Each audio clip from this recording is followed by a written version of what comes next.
All right, college football frenzy. Shane loves how I say that.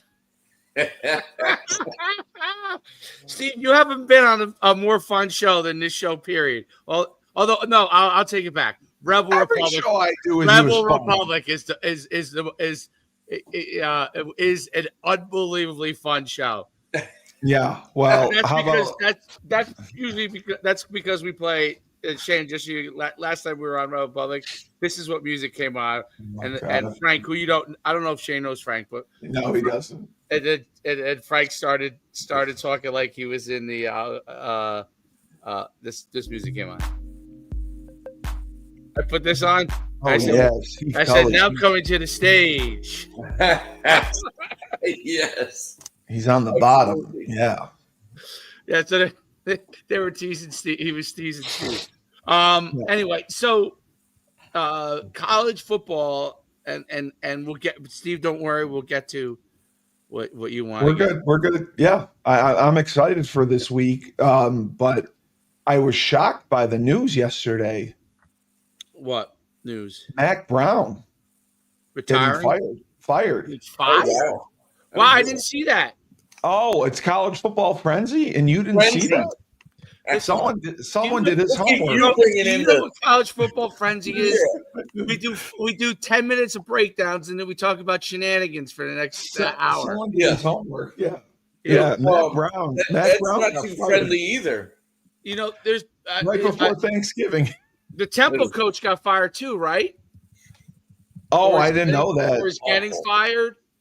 I heard he's because I heard that I don't know if he is getting fired. Well, I heard that someone told me that he's gonna get fired if he's not fired. Mac Brown getting fired is I think it's outrageous, but but they got to get him out because they're struggling. So they were. I know this year, but I mean they've been good the last couple years. They're 6-5 this year. It's North Carolina. You're in the ACC, like.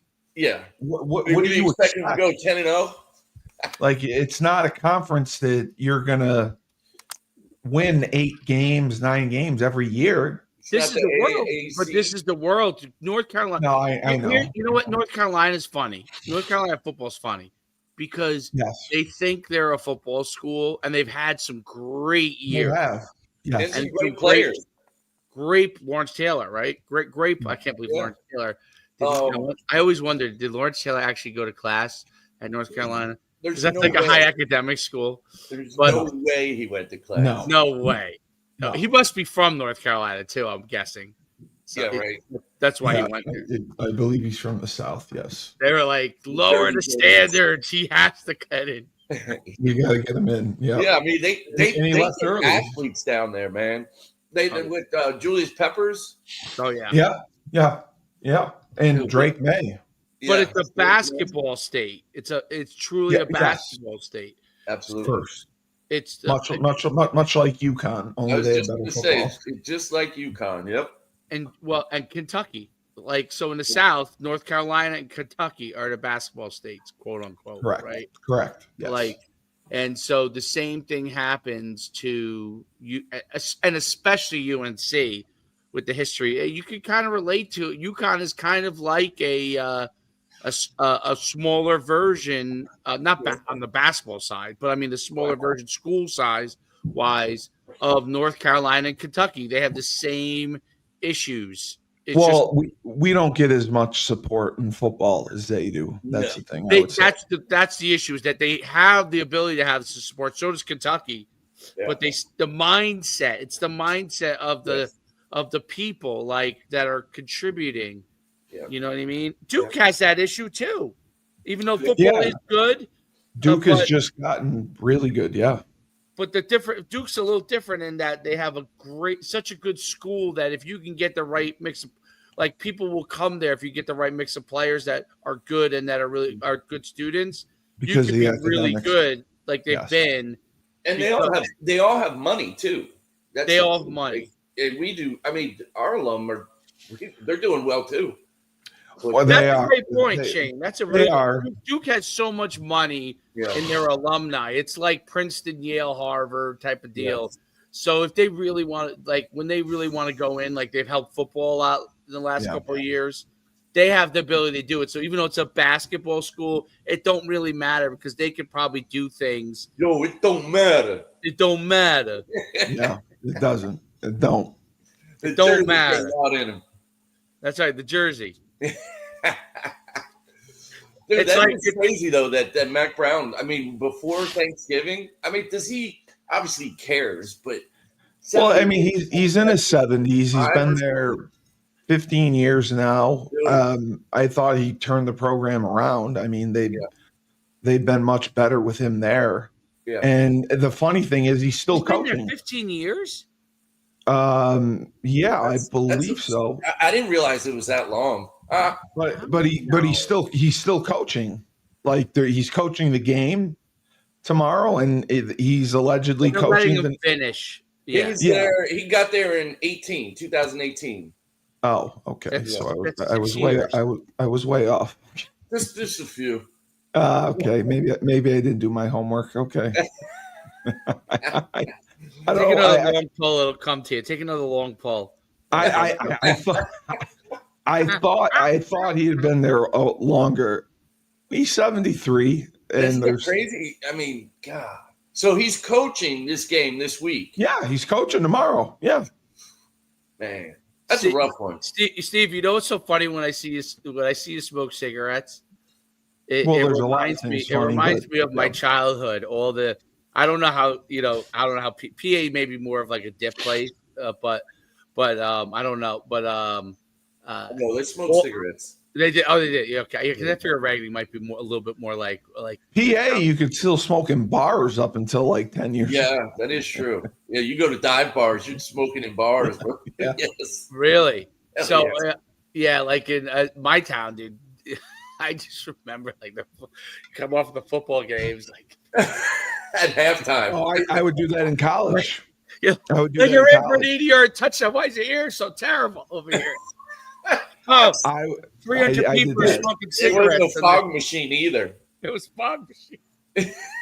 I did that. I smoked all through the Yukon. Smoke. Yeah. And that was my town, at least. You look like Austin Powers. This is me in a nutshell. That's right. This is me in a nutshell. How did I get in this nutshell? See, Steve, you got to be quick with the TV references. We were. Yeah. This was now. Austin Powers. Why? Wow. Yes, yeah.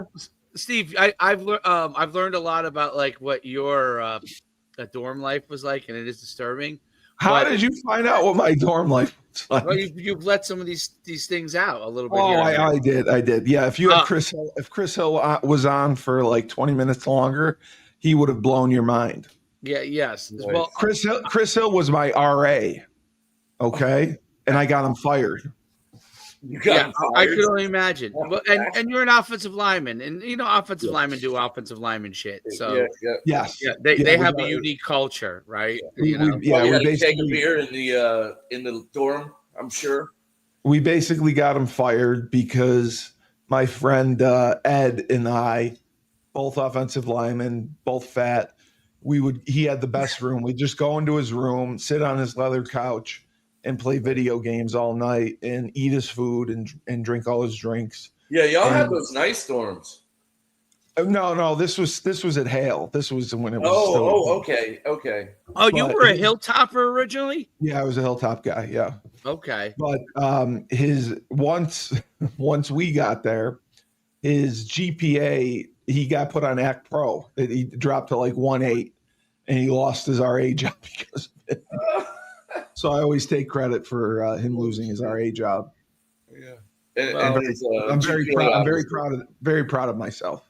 Yeah, but he's a Yukon basketball super fan, and his dream came true yesterday when he got to come on with Joe D, and then Joe D agreeing with him. He will be talking about that for the rest of his life. Shane, Joe D referenced you again yesterday. Remember? Oh, really? Yeah, I agreed with him.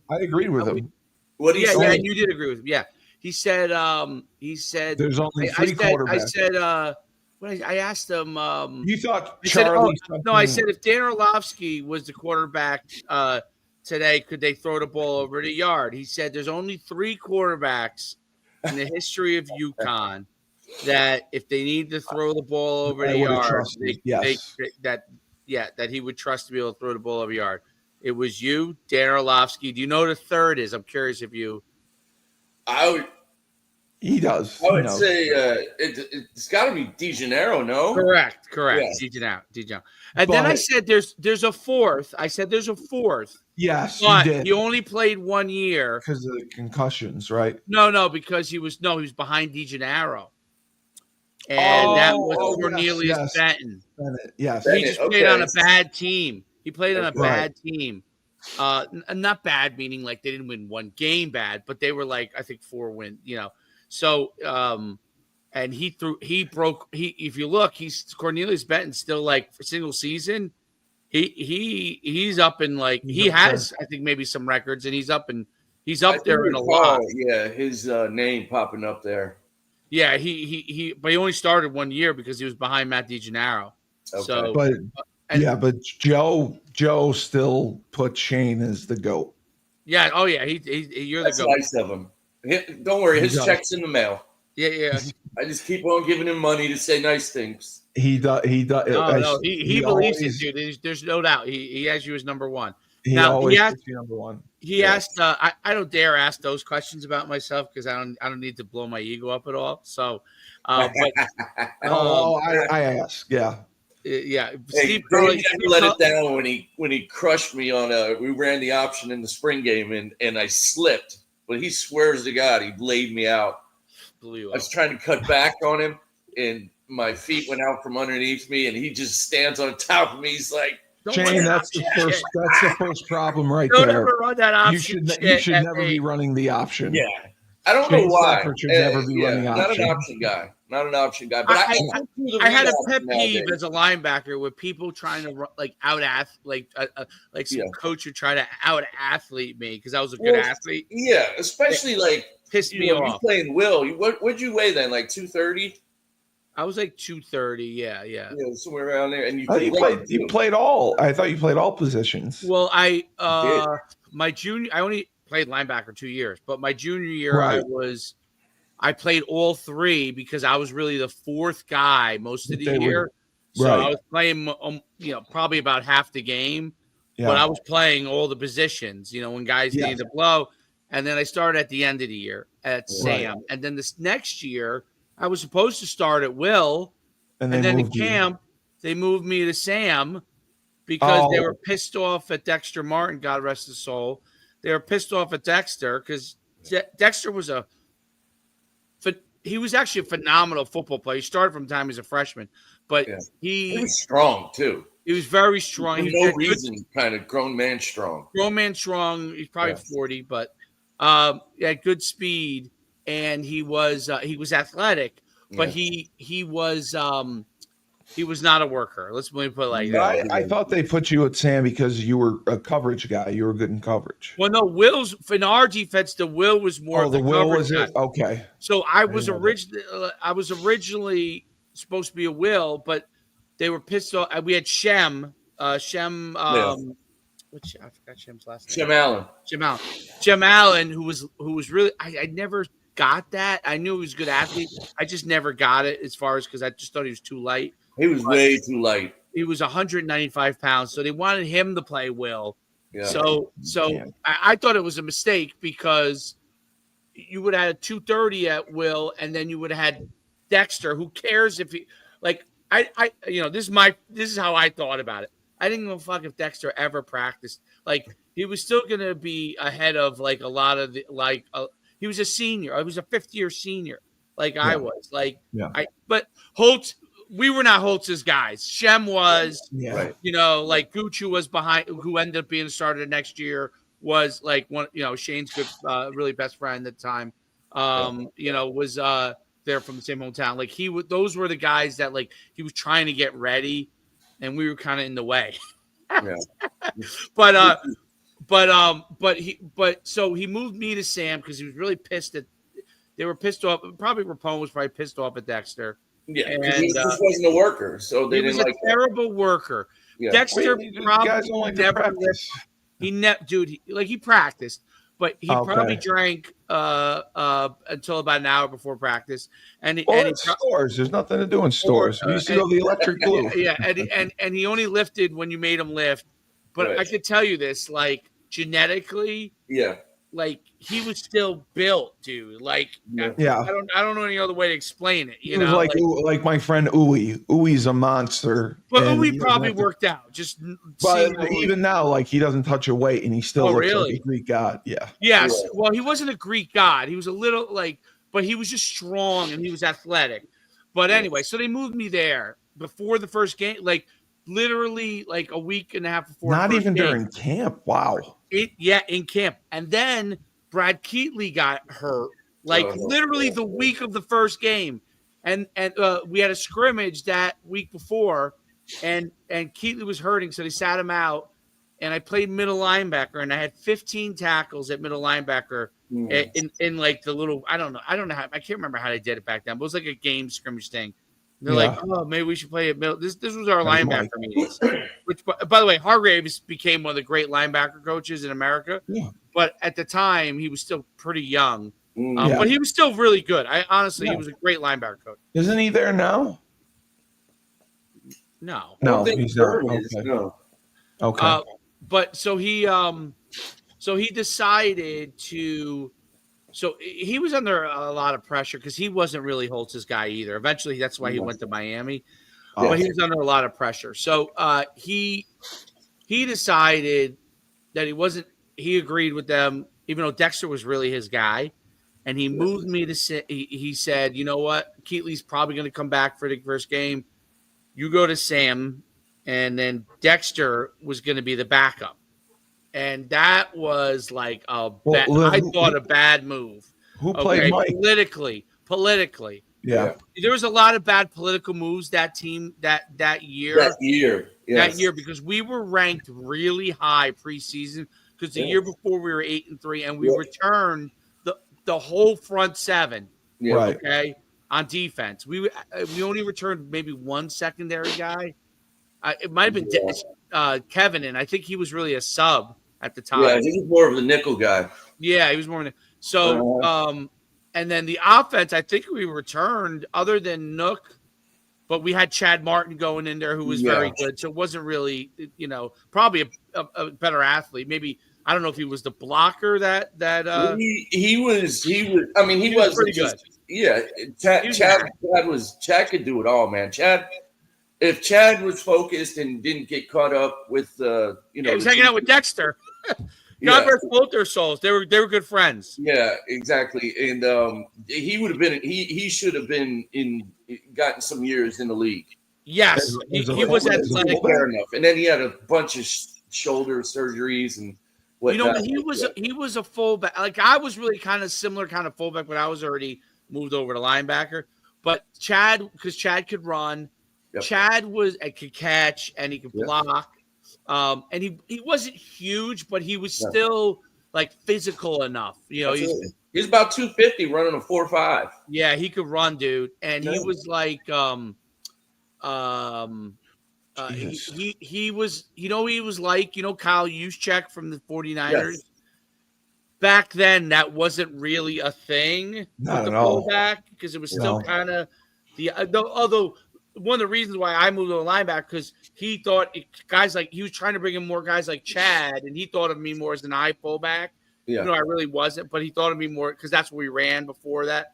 Yeah. And he thought of Chad as more a guy who could play in the spread if need be, could move out. Like, even though Holtz wasn't really spread yet, like you thought of the offense as being more modern than what Tom Jackson ran. Literally, like. We were in the eye, and I'm not kidding. If it was split backs, it was pass, draw, or screen. That's it. That was the only time you were in split backs. Yeah, because I remember we played Villanova my redshirt freshman year, and we went in the split backs and gun with Zeke, and we ran where the tailback would lead for me running, and where I would lead for the tailback out of split backs. Yeah, and I was like, "This is awesome!" Was it like an outside play? Run. What? Like, was it like an outside sweep play or like an off tackle play? No, it was like a power play. Like a Oh, lead. okay. Listen, there was no zone sweep where you Oh, were I know, like, I you know what I know, I mean? know. There Yeah. were like Holtz was the first time I'd ever heard the word zone. Yeah. Never heard it in a College. I used to love when we introduced zone, especially when I got to my junior and senior year. Introduced? With that stuff. It didn't get introduced until your junior and senior year? No, we you run it a little bit earlier. but he brought most of his offense from what he had Yeah. at Notre Dame. He tried to run triple option in the beginning. No, I That's know. why Shane was running. That's why Shane was running some option plays. No, I know, Yeah. and that's why Wilbur was at fullback, which I couldn't believe. Wilbur probably tells the story because Shane was so young, and then because Shane ended up taking 2 jobs in the same year. So he took both guys who I thought were actually in today's era, they would have. I mean, Shane have talked about this. Yeah. They would have just transferred to another school and probably been a starter. Yeah. Okay. Yeah. But Shane, his redshirt freshman year, it was Buffalo. Well, first they moved Zeke because Zeke and Holtz did not get along. Zeke literally was an IQB, but like gunslinging. Like he had a cannon. He just threw it 100 miles an hour. Yes. Everything. Yep. I would run the out. I told Shay this. We were laughing. I would run the the fullback, like it would be the play action to the tailback where I would lead on. And you go into the flat. Yeah. And I go to flat, and then they would run the route over the top of it with the receiver. Yeah, the corner route. Yeah. Yep. And I would go to the flat. And you get a missile. I would get a missile. I was so close to him, and it was a missile. It was just like, that's usually Joe. I catch it in my hands, but sometimes it stick to my chest. I'm not kidding. Yeah, that's Joe. That's exactly Joe Figiano. That's how he is. Yeah. Yes, you're right. Joe Figiano is like that. We talked about that with Steve. Just throws missiles. About how people throw a hard ball and people throw a catchable ball. Well, it's not just spin it, man. Know who you're throwing to. Yes. Know, know. KYP, man. No, I mean, he fired a crossing route at Syracuse to Skylar Bell that was probably 210 miles an hour and behind him. Hey, we should have won that damn game. Great segue. Great, we're good at segues, man. I don't want to nothing. I don't even think I got to a conclusion of what I was talking about. But let's move on. Yeah. No, you're talking about how hard the quarterback threw you the ball. But no, I was at the game, Shane, and I was with Laban. And it was funny because my father came, and great athletes. My father was just like, God damn, this quarterback's horrible. Yeah. Why are they playing him? Man. We were in that thing. I know. It was 21-14 at half. Yeah. If they didn't get that fake punt in the third quarter, I mean that was a huge difference maker, and I think we would have won. Yeah, Kyle McCord went off though, didn't he? Jeez. Yeah, I met his dad. Yep, he throws a catchable ball. Yeah, but the thing that I got yelled at by my father because I was screaming. Yeah. From the second tier. Were you allowed to smoke there? I did smoke outside the building, walking in. You could smoke outside the building there. No, really? no, you couldn't. You couldn't. I was told to put it out multiple times. Oh, okay. I didn't though. You ever seen? The new series Landman? Have you seen it? Yes, yes. It's great, right? It is. So there's a scene where like the cop is like telling him to put out a cigarette. He's not. And he won't touch you, dude. Yeah. I got told by security. You're 6'5". You're like, no. Yeah, fuck you. I kept going. All right, little guy, get out of here. I had to get one. I had to get one before I went in because you can't come out. So yeah, that's true. But yeah, no, we absolutely should have won the game. It was the fake punt and defense in the first drive of the game. They scored in 2 plays. Yeah. That was it. Dude. And you can't let a guy throw for almost 500 yards, though. Yes. Well, Shane, I had this discussion, and we did the show with Tyler. Tyler felt they should have pressured him more. Yeah. And I saw them they pressured him plenty of times. Yeah. We never got home, and our receivers our DBs don't match up with their receivers, with Rondé Gadsden, and they can't cover for that long. That dude is a stud, man. He's darn near impossible to match up with. I mean, with everybody. He is, but I picked up the tendency. What year I think he came back, but I thought he was a junior or a redshirt junior. He should come out. He would be drafted very high. Oh yeah.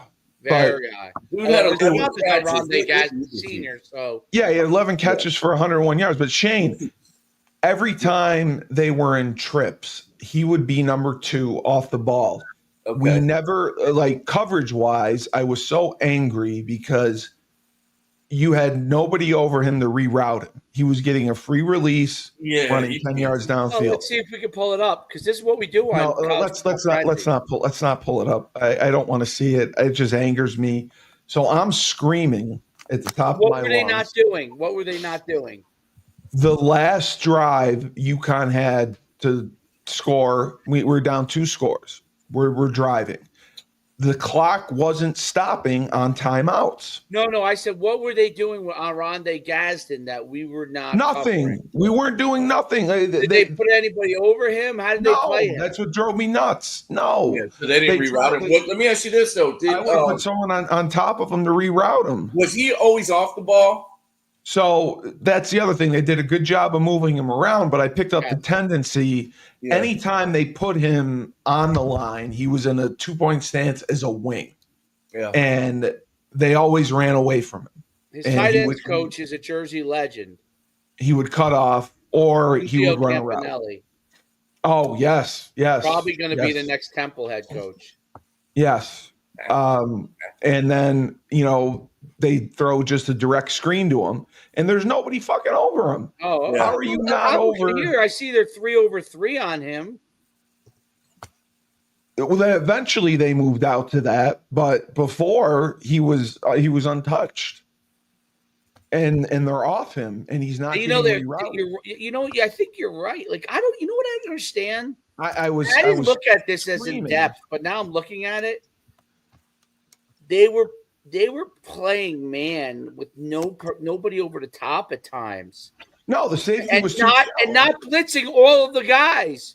They would drop them. No, dude. Me and Shane break down the stupidity of. Oh my gosh! This is not just and you. Burton Yukon loves makes some mistakes. Matt Brock, and I think Brock. There's a lot of listen. We listen. LSU had defense coordinators a legendary guy. They make so many mistakes. These guys. That I call today's defenses and offenses, okay, are like what you see in high school now. Every week it's something slightly different. Yep. Every week you have to completely adapt to college football.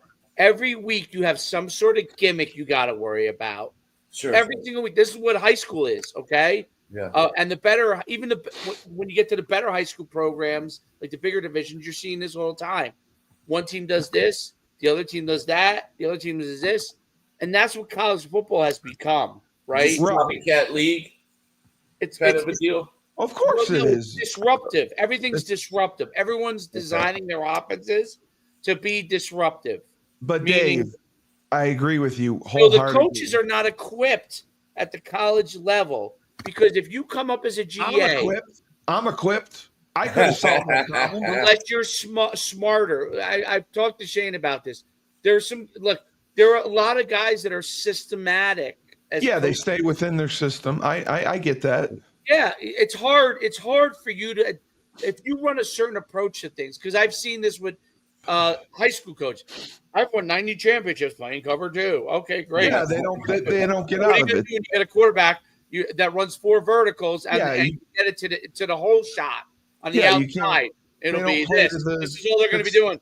They don't play to the strengths of their talent, 100%. Right? Or they run double posts on the outsides. What are you going to do? Exactly. But my thing was, Lots of blowing of the Syracuse whistle. has a horseshit run game. Okay, True. I would have rushed 3 and dropped 8. Hey, Steve, Because let me we ask you don't this, match though. up What with do you them. think about the three-man front defense? What are your feelings on that? What's your favorite? Shane, if I ever coach defense, I'm going to run a 3-4. I love the 3-man front. It's very. No, I'm saying with ours, though. We He didn't hates bring 3-5. Steve we- hates We I hate were the 3-3-5. off the whole time. Like I was first of all, angry. Yukon, we are terrible tacklers. Awful. Well, I don't think they work on it, but nobody practices in pads anymore. I was going to say, yeah, nobody in college football does it, but they do not come to balance when they get to, and it's consistent. We are not good tacklers. Across the board, yes. Yes. I don't know that anybody's great tacklers anymore. I just feel like they some of the don't guys, work on it. the better the athlete are, they have more of a better chance of getting them down because nobody works on it. Like we were watching a couple weeks ago, we were pulling up the clips from the Alabama LSU game, and Alabama turns out to not be very good.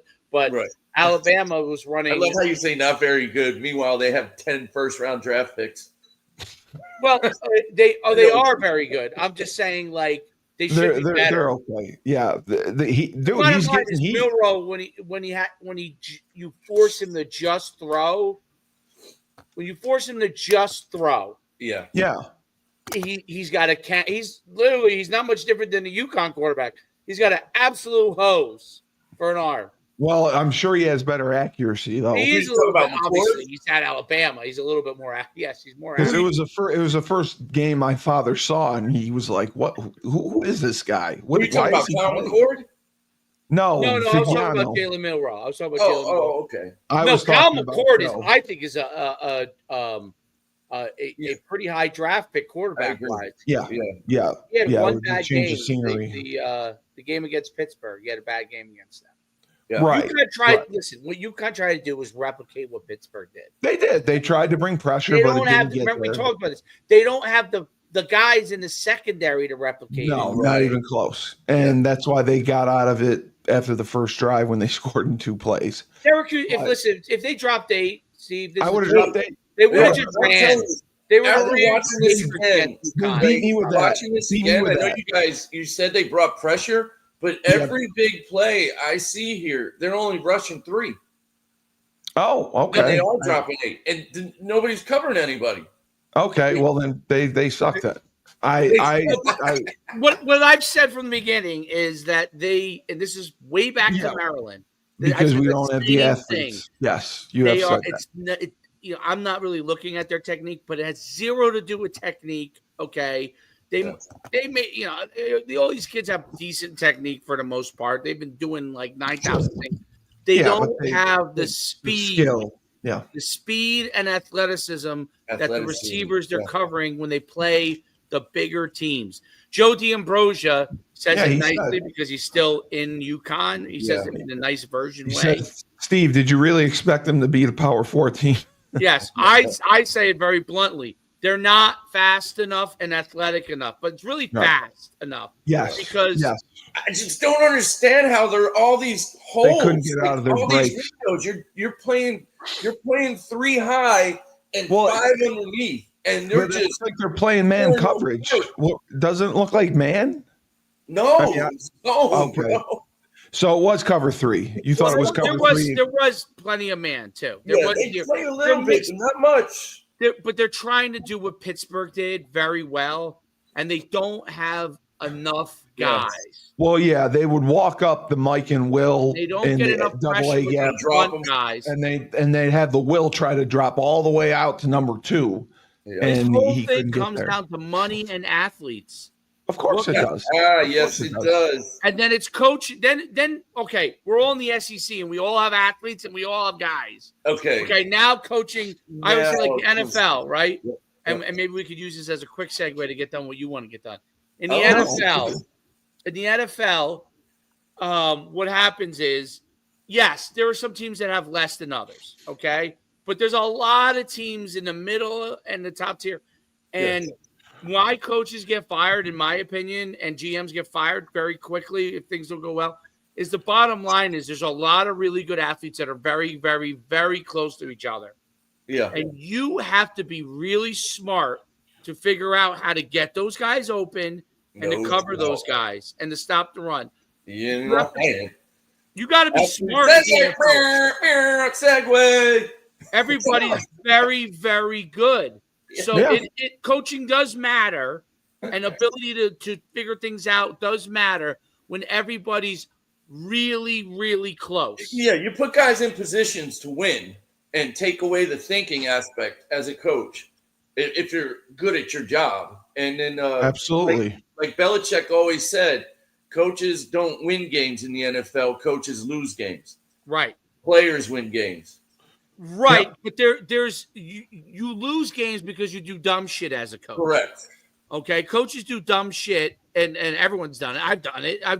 You think you're cute. You think you're smarter than the other guys, and you're like, oh, this would work. He doesn't ever look at film. Of course he does. He looks at more as much film as you, maybe more.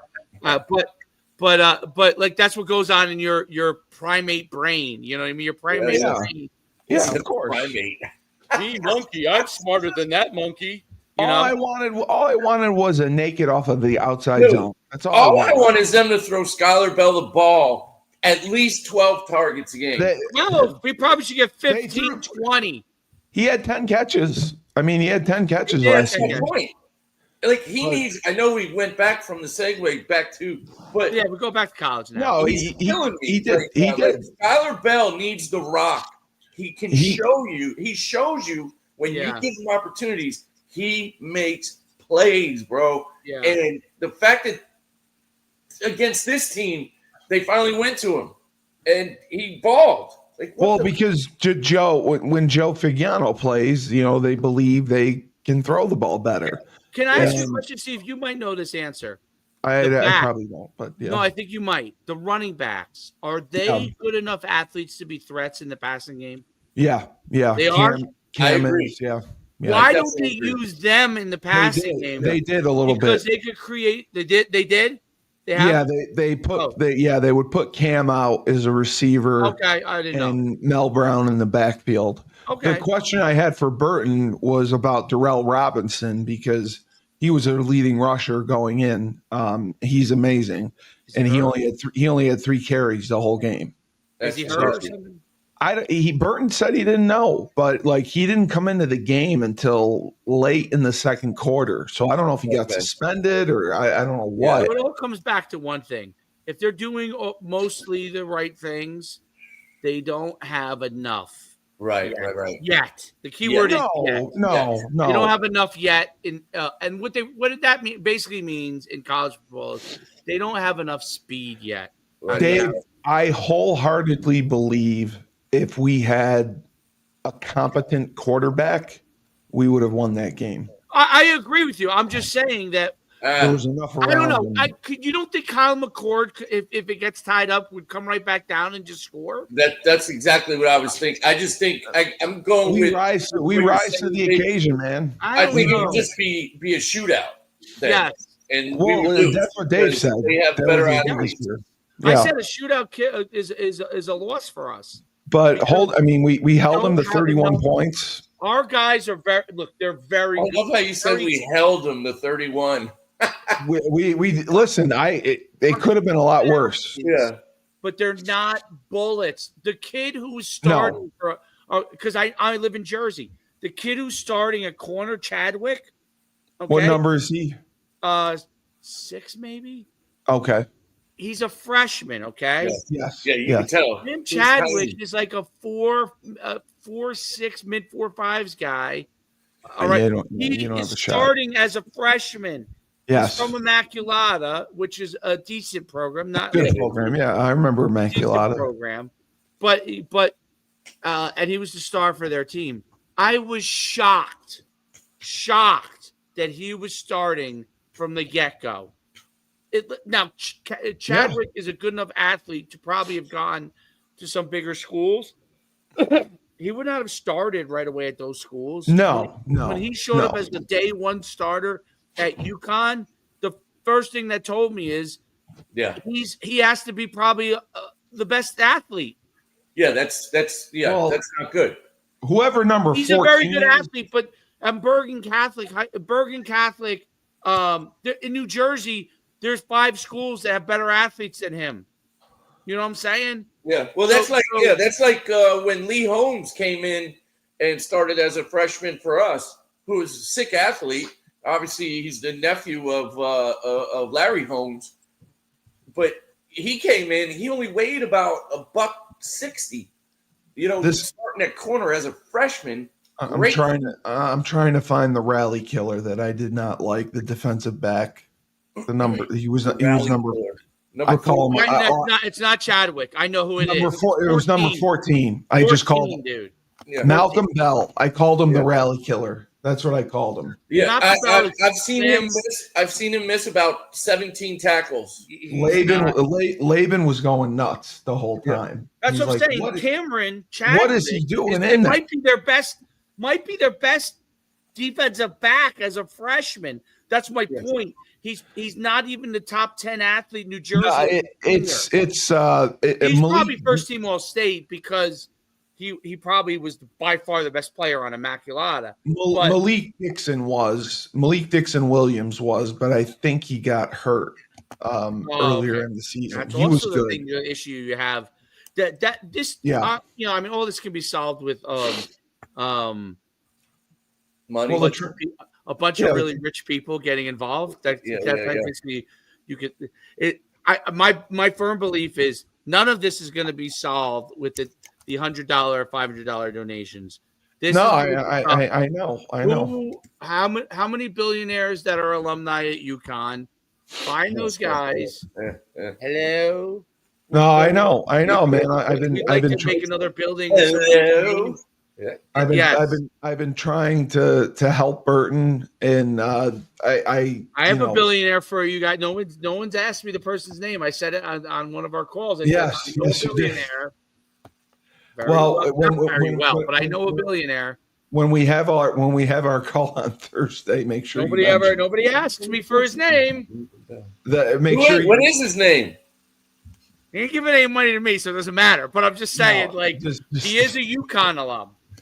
Oh, beautiful. Just tell him on Thursday. He's an old school Yukon alum. I went to work for him in my first job.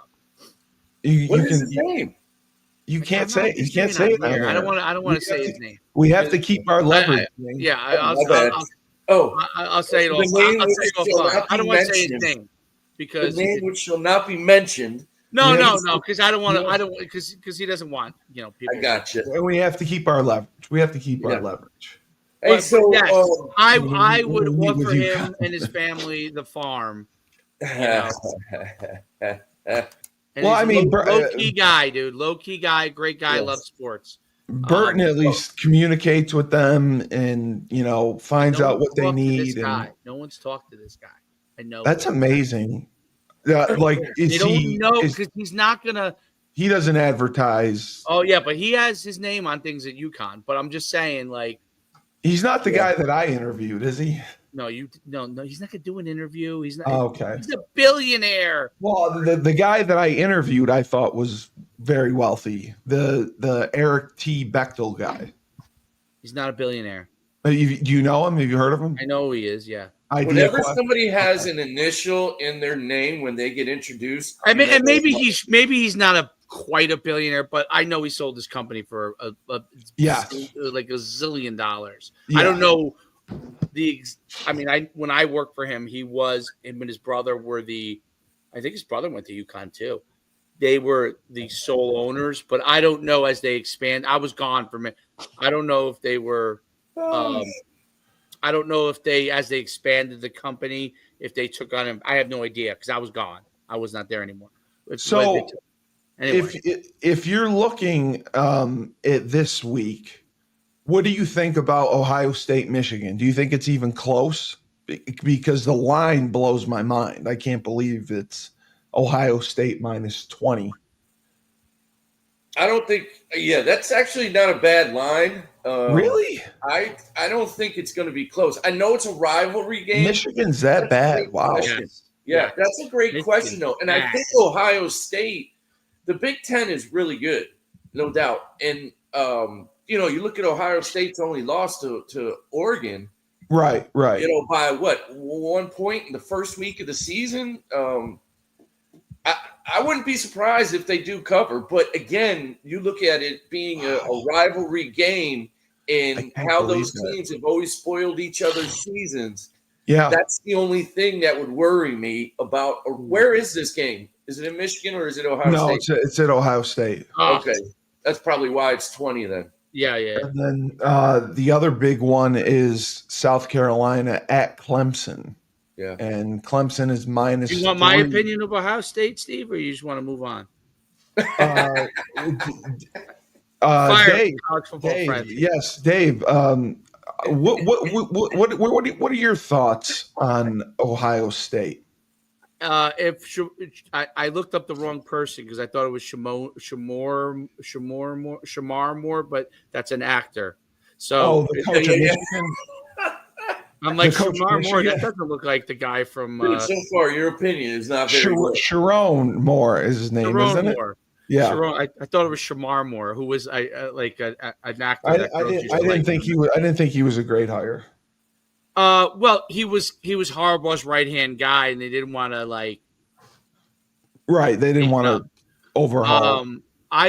Let's put it like this: if he loses after them winning 3 years in a row, yeah. If he loses, he's going to be in. He's already on the hot seat. Well, they won't fire him after a year. No, they're not going to fire him after a year. But he'll be on the hot seat. I'll tell you this: if he loses this game, what would they be? 5-5?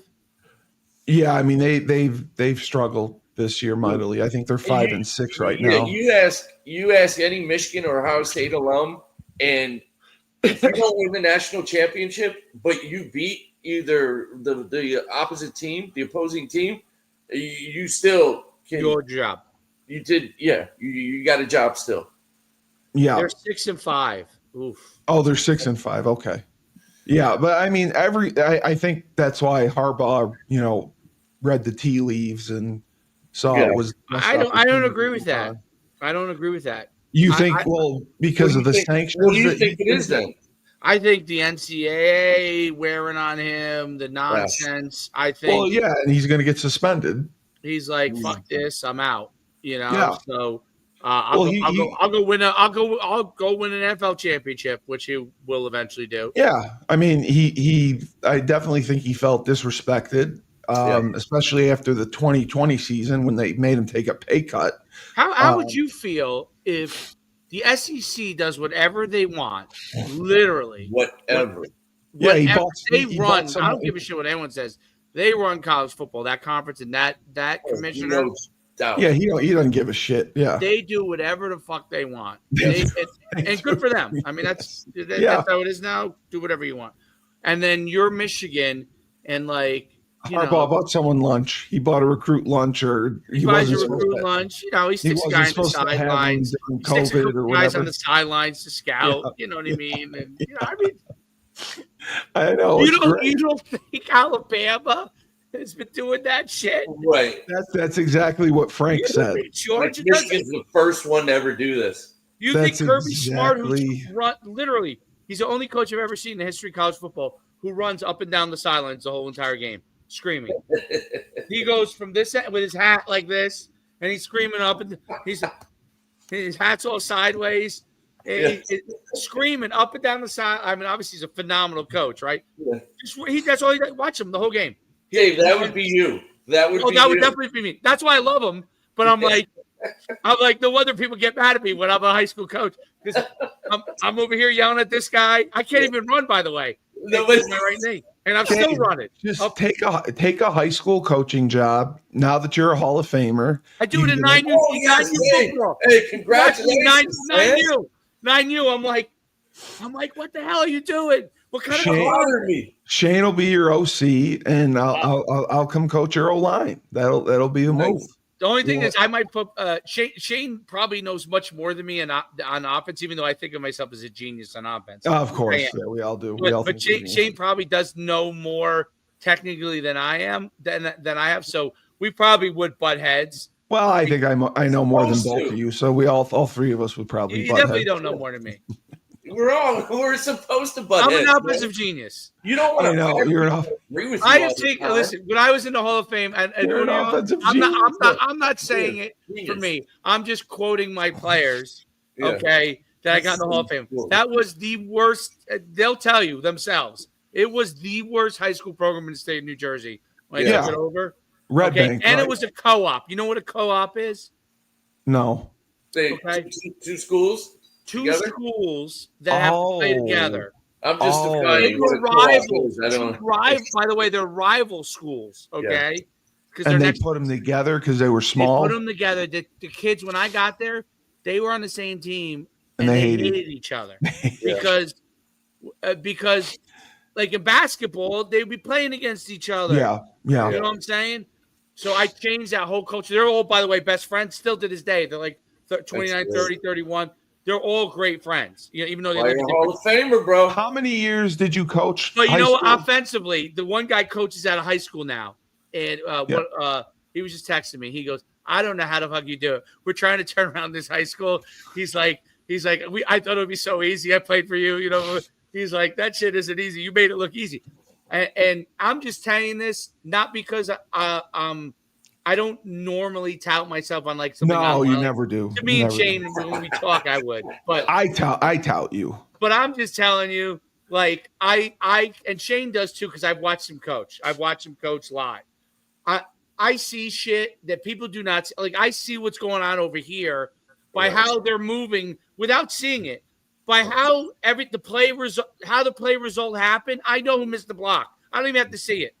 Like, I just know what's supposed to happen, and I know who made by knowing who made the play, the number of the guy, like 34 or whatever, or if I just know. Like most coaches don't see that.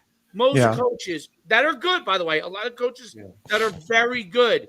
They see what's in front of them. Which is me. They watch the play. They see what's in front of them only. Okay? Right. You have to be able to know when you call a play, just offensively, but I think of it defensively too this way. Certainly. And I think that's what's helped me as an offensive coach because I was a defensive guy. Absolutely. Okay. I became a defensive guy. That makes you better. I was originally a lazy running back. Okay. But became a defensive guy.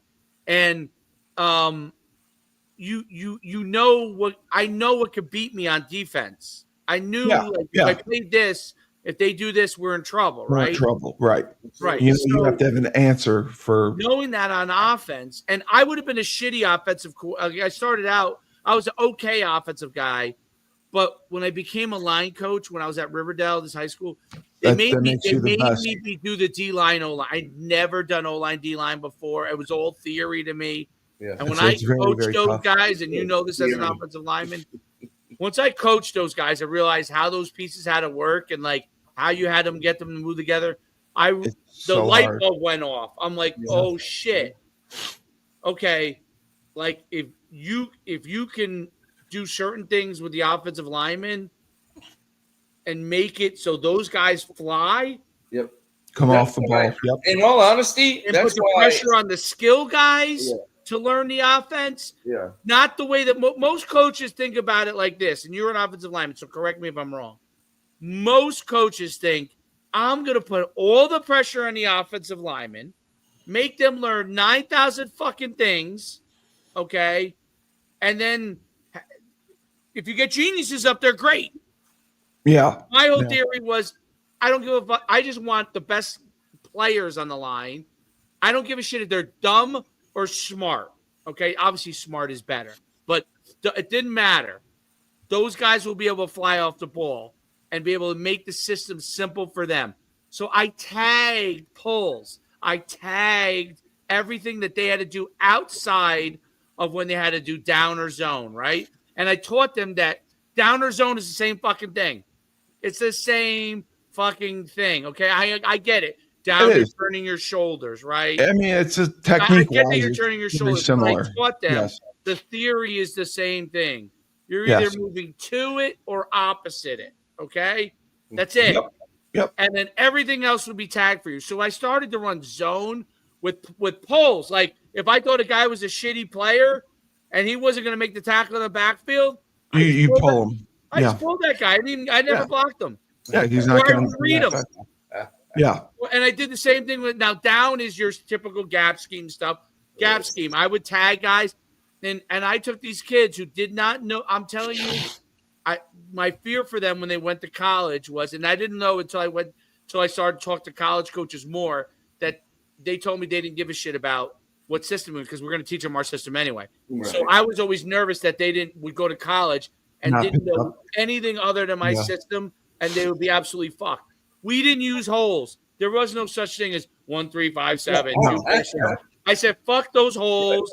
Fuck all that shit. Like, you ain't gonna remember what the fucking one hole. I'm telling you, when we first got there, like, it's archaic. I didn't know anything. Yeah, when I didn't know anything, I was like, great saying, Steve. It is.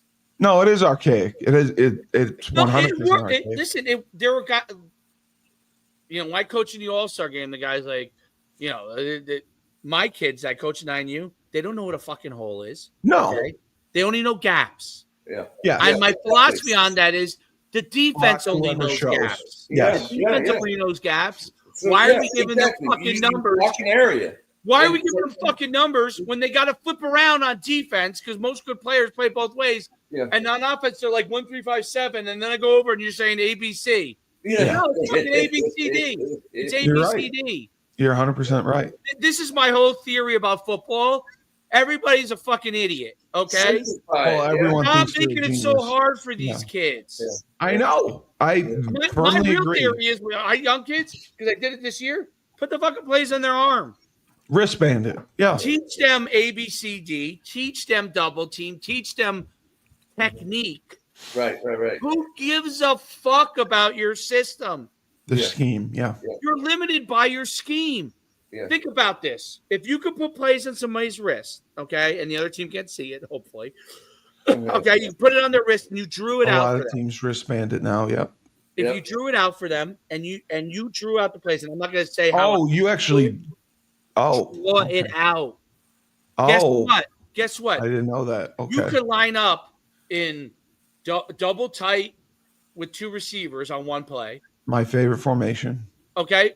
Or you can line up with quads to the right on the next play. Try calling a high school, okay, because I've done it. Okay, and we did it because we taught it. That's what made the Pal Parkets good.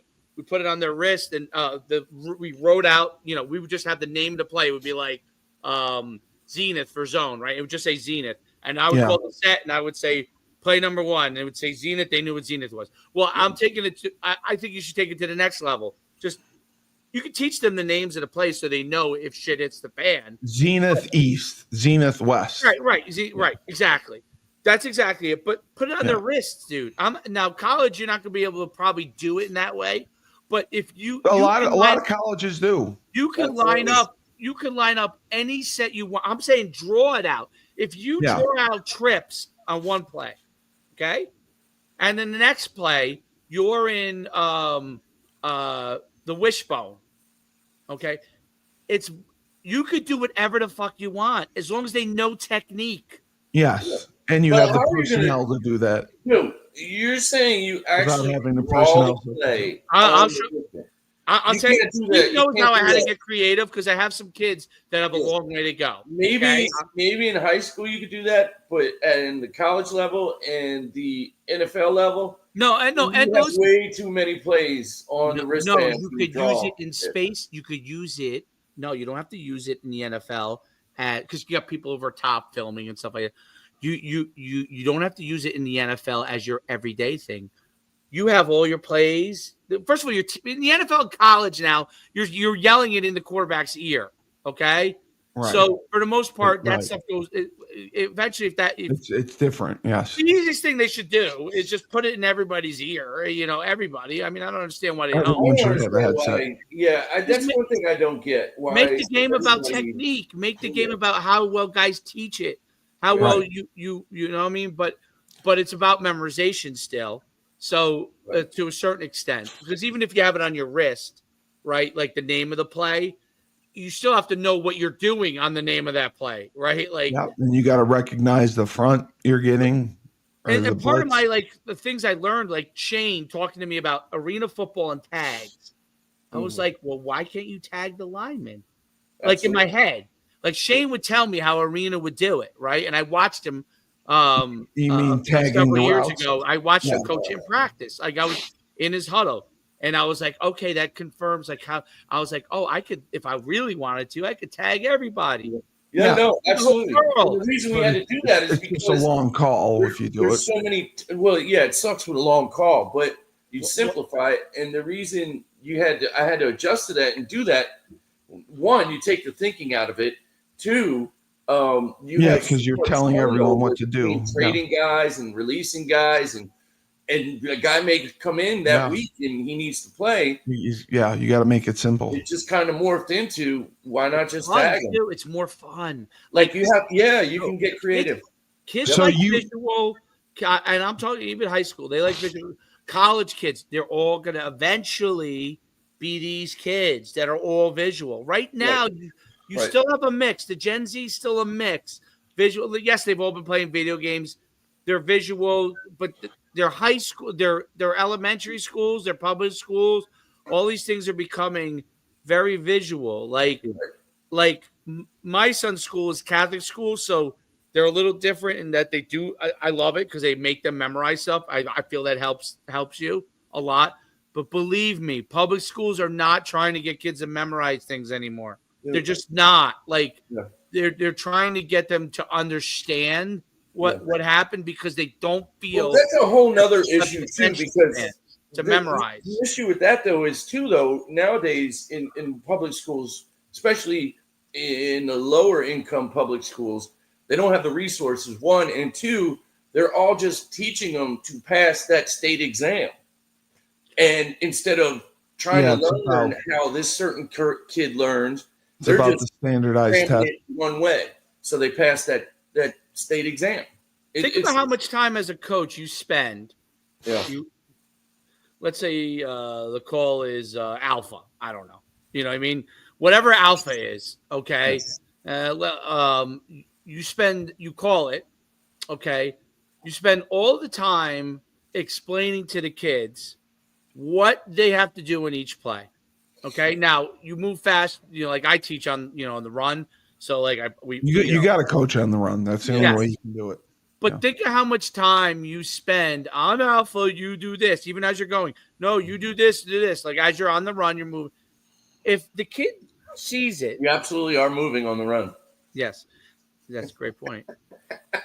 I was just trying to think of a term that you would normally say. Like, I'm here. So how would you term? Like I'm here, but I'm here. But yeah, so you put it on the wrist, right? And so now alpha, for example, okay. They already know what the blocking scheme is. Now you're correcting technique and blitz pickups. Certainly. Versus spending more of the time on what their first phase is, which is what do I do on this play? Who are we working to? Who's the mic? Who are we working to? Who are we comboing you can't even get to pickups. You Yeah. can't even get to it because you're spending half your time on even pretty smart kids. Yeah. Each play, making sure they know what they have to do. If they already know the basic of, all right, this is what I do and this is how I climb, to the next level with the little arrows, right? Broken, straight line means I go get that. I'm going in that direction. Right. Broken arrow, broken line after that means I climb, right? Once they know that forever, right? So they see that, and I call that colors. shifting. So now I'm like, okay, now all I'm teaching going forward is they know this already. So if they fuck that up, you're like, you got to be really like, I drew it on the freaking arm for you, okay? That kid's coming out, but because he drew it on his arm and he can't figure out how to do it with a drawing on an arm. But you can spend most of your time like pickups, how a double team works. When do you double team, right? When do you come up? You know how hard that is to teach kids? When do you come off the double team? Sure. Right? When the linebacker, right? That's real. My experience as a line, when I was a line, and I was only a line coach for 1 year, but I coached the line as the head coach a lot because I had to. That was hard. You have to practice it over. But if you can move right to that versus going over to play, like think how much time you spend going over to basic responsibilities. Yeah. Think how much time you do. Yeah. Okay. But you can now go to the adjustments when they come off on the double team. And think about if you don't have to tell them when to pull. Although that's why I tagged it, because that's what I asked. How did you tag? Like if you wanted the right guard to pull? Great example. So we would run our veer option was called. We used to call it Italy. All right, inside veer. Right. Okay. And that was a down block. Okay. If we wanted to do the veer action, the tackle would block down and the guard would pull. Yeah, then we'd option the end, right? Yeah. Okay. So we would do that veer block, right? Tight end tackle down. What's that? Tight end and tackle block down, right? And then we'd have a double team on the 3 or whatever. If we it was a B gap play, but we really like to option the end on that. Yeah, it was just it wasn't really an A gap. It was, but it was really we want to get that guy off the yeah. So anyway, so if we wanted to call a pull and basically run a sweep for the quarterback, off of it, okay, we would call Italy Sweden, right? So Italy, and then you pull it, okay, or we pull the quarterback keeps it, and the would you pull the front side guard or the back side? Right. So we used to pull if you were uncovered. Okay. That would be our rule. But I couldn't get guys to remember that. I mean, I'm not kidding. So what I did was I would call Italy Sweden, okay, and for the guards I could call Giants, okay. So if you were a guard, segue, New York Giants, and you were uncovered, I could call Italy Sweden Giants. Yeah. Giants triggered the guards, her Giants. Yeah. Okay. And if I looked and I was uncovered, I pulled. Yeah. Now in New York, at 9U, they have to play a set defense. They have to play a 6-2. Do they have to do that in Jersey? No. Okay. That's foolish. Whatever you want. Okay. Wow. Which makes it, by the way, very hard. It's very hard. New York, they make everyone play a 6-2. And nobody gets in 3-point stances. I play most of the time with 2 tight ends or an overload or, to combat it, just because I don't know what the hell they're going to run for the most part. So you were comfortable running the veer? No, I'm talking about high school. I don't run the veer with the. You're talking about high school. I got you. Okay. We do run we're in gun. So we do run what would look like to most people zone option, right? It looks like zone option, but it's truly elite. Most of the time we're calling it, but now son's the quarterback, so I can work on some of these things with him. Right. Most people probably can't, but I'm setting it up so eventually it's going to be he's able to read it. Yeah. Okay. But the bottom line is running zone read. I used to run Sweden. I used to run Sweden. This is in high school now. I'm not talking about youth. Right. In high school, I used to run Sweden for sweep. Okay. Not out of the gun though. I would run out of the gun. Yeah, pistol. Yeah. I was pistol. Okay. There was a time I was okay. Pistol. All right, pistol's fine. Yeah, but but you can run it. You just turn and pitch it. Yeah. Yep. I like that. But anyway, but we didn't care. It didn't matter. What our alignment. It didn't matter to us. If I was in pistol, if I called pistol, and we ran Sweden, they knew that they were behind in getting the pitch. If we were in some form of spread gun, and we ran Sweden, we knew the guy was going to offset if we're going to right. Those guys already knew that communicate. That was expected of them. Right. That's what I'm saying. I put the pressure on the skill guys to learn it, which is opposite of what most people do. They just assume skill guys are dumb, and they don't. Other than the quarterback, which I think is a major mistake, because if those guys learn the game, because those guys are the ones that have to make a lot of adjustments on routes and stuff like that. Yeah, hot route. 100%. Hot route. Will you just get over here and stand, please? Hot route. Just get over here. No, but see, my thing always was, I agree with you, Dave. I always felt that you can't be all things to all people. And that means, you can't run zone, counter, power, all that stuff. You got to major in one or two things, and that's your focus. Yeah, maybe in high school, most people do. Okay? In college, I felt. I don't think you can anymore. I don't think you can rep it enough. everybody has their staple plays. Like if you're not running a power, to me, exactly. It's a mistake. I agree. If you don't have a counter power in some version of that, I think it's a mistake. You have to have a complement. Yes. Okay. 100%. Whether you run it with the quarterback, whether you run it with the running back, however you do it, 100%. You need a power. You need a counter power. Complement. Yes. You need a sweep. Whatever the hell you do, whether your sweep is a perimeter run. Yep. Whether it's jet, whether it's pitch, you need. Yep. You need a. This is how I think about football. I think about it is, you need a power. You need a counter. You need a sweep. You need a reverse. Okay. There's certain staple passes that you need. Like I think you need a version of some version of shallow routes. Okay. It doesn't mean necessarily crossers. Whatever your philosophy is. I like to run crossers.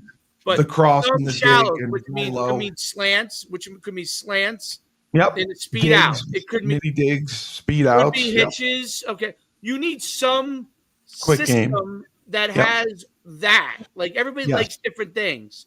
Yes. You need some high-low route. You need a screen. Okay. I like a lot of screens, but you need a screen. Okay. Correct. You need a version of all verticals, basically guys down the field. Yep. So that's how I look at football, right? Like I don't give a flying ass how you do it. Yeah. I've really learned this through the years of coaching. Every year morphs into like you guys are both saying the same things, listening to you guys, like you're just saying it a little different. But what I've really learned was you have your staple plays, no doubt. You gotta major in those things. Like when it's 3rd and 3, you know what you're gonna go to because you have those kind of athletes and you have those beasts up front. But what I've learned is certain guys have certain skill sets and do things differently and do better things, do different things better than others. Yeah. And as that season goes on, if you're aware as a coach, you start to learn and you have to be able to adjust your coaching according to what your playmakers. 100%. And that's the most important. That statement right there is the most important thing in coaching. And that's why I do believe you got to be, to an extent, all things to all people. I'm not saying you don't have cores. You do have cores, like I said. But what Shane's talking about, and that's the whole point on tagging, okay? Very true. If you know a guy, like, this play is all verticals, but we want to get this guy the ball, and he's a great comeback route guy. Absolutely. And you have your Z comeback route. Yeah. You're not getting him down the field all verticals. He's just done that. Yep. He's not that guy. You know what I mean? Like, and I think that those things are really important. But I think that you're right, Steve. Guys make it so complicated that look. I get everybody's an ego. Drives me nuts. They want you to believe that they invented football so they can move up in coaching. Okay, I get it. Like I've interviewed, and guys were like, "What system do you run?" They want to go to the clinic and draw on the board. They want to know what your system is. Yes. I'm like, I take the best player and I get him the ball. That's it. That's it. The system is as much as humanly possible. Get and the then ball I find out who the second best player is. I try to get him the ball the second most as humanly possible. Yeah. And then I find out the third best player is. I try to get him the ball as humanly possible. Yeah. And if, by the way, I'm lucky enough that a quarterback can actually throw for me, great. Now I could do some passing plays, right? Yeah. If the quarterback can only run, if he's the guy and I don't have any guys that can really do, then great. Now I know, okay. But I figure out who can do the most. That reminds me of the story. When I was coaching at Tampa Catholic and I had Christian Green at quarterback, the head coach goes, "Well, what do you want to run?" I said, "Whatever play Christian Green wants to run. I don't care what we run. Just give him the ball." And he called a quarterback lead touchdown. I mean. You're a genius, Shane. You're a genius. I know. You can't say that you have you have a system. The system is my system is tailored to my talent. Whatever my talent is capable of, whatever my talent is best at, that will be my system. I don't think you even need to go that far. If I have personnel to run the eye and that's what they can do well, we're going to run the eye. Like Leach has a system, okay? Yeah. Leach's system is Spread. phenomenal. Yes. West Coast it doesn't win championships. Right. Okay? Because it's only a system. Yes. It's not predicated in the most darkest, difficult times. Yes. About getting the best guy the ball in the best situation for him. No, it's a system. Because you'll never see him coming back. Let's say a couple of times he had some stud backs, right? Yeah. Now, you're never going to see him put those guys in the best situation possible. No. Because his system is one his back system only. Is one back and chucking it. Now, work for Crabtree because Crabtree was a receiver and he was able to get him the ball more because that fit the system. But in the end, he was also just that good. They were but they were not going to win a championship. They were not going to win a national championship because no matter what happens, what are you going to do when Alabama lines up with 4 defensive linemen that are as big as are 300 pounds, as big as your offensive linemen, and they run a 40 and 4.7? And the DB is 6'2" and 210, right? And you can't throw the ball. Yeah, and run with them. You better bring as many humans as possible in the box to try and push those guys, because if you don't, that's why I wholeheartedly think it's based on the talent you have. Somebody's got to reel this thing in. You have a system, but you have to play. There's nothing to reel in. Let's go to the Giants. If you have a run, got me a Marley. Well, no, the Giants. They cut Daniel Jones, and they were embarrassed. I think that Joe Shane and Dayball have to go. Joe Douglas is gone. It's just embarrassing to be in New York with Maria Conlon said it best yesterday. The only time it's good in New York for football is when it's a bye week. That's sad. That's what Maria said. So hey, the Jets almost pulled one out. Yeah, but they shouldn't almost be pulling it out. You have Aaron Rodgers. Hey, I'm going to tell you, pulling out is a dangerous thing to do, but it does work when you pull out. It does not work. You know what? You're right. It doesn't work. I don't think it does. I never pull out. The problem I don't believe in it. That you resist. I don't believe in it. The problem is when you don't do it. Shane, I don't believe in it. I will never do it. I don't believe in it. I have never pulled out. Steve, actually. This is what happens on this show all the time. We get you're shooting blanks, Steve. Steve, you must be shooting blanks if you. No, I think there's if I do the ancestry.com and look over in Germany, I may have a few floating around. Yeah, from being I was shooting bullets in Germany. Yeah, that's right. You guys both played in. Didn't you? Yeah, we both played in NFL Europe. Yeah, we both in Europe at the same time. No, he was after. Yeah. No, I agree. Years. Like with the Giants, though, come on, man. They lost that entire team, it seems like. Yeah, 100%.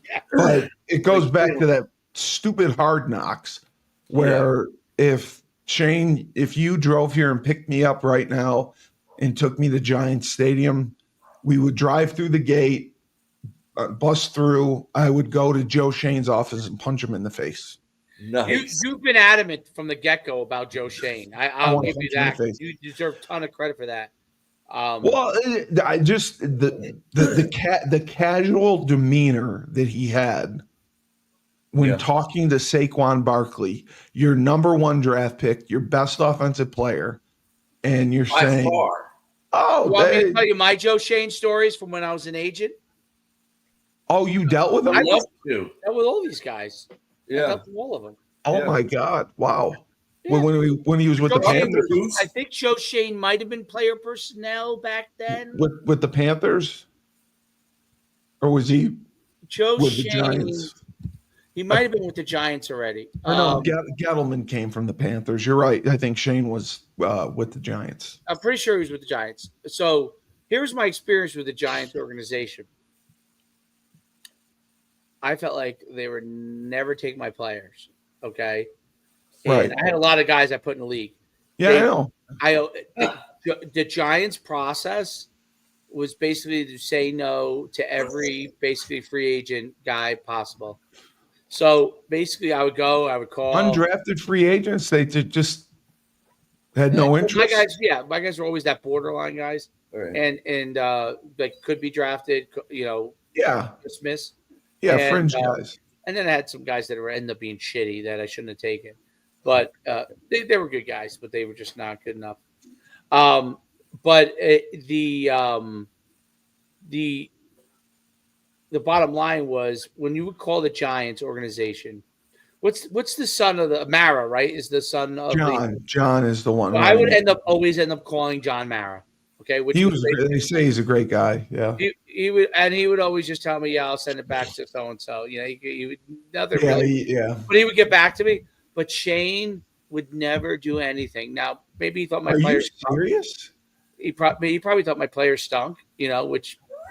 But he never gave you a courtesy email, a courtesy call. No, he was courteous. He was courteous. Oh, he was. Okay. Just wasn't like. I felt like he was so corporate. Like this used to drive me nuts. The guys who have been the Jet, Ryan Poles, okay, Bears. I think he's with. When he was younger, he was phenomenal. You said he was great. Yeah, phenomenal. Would get back to you.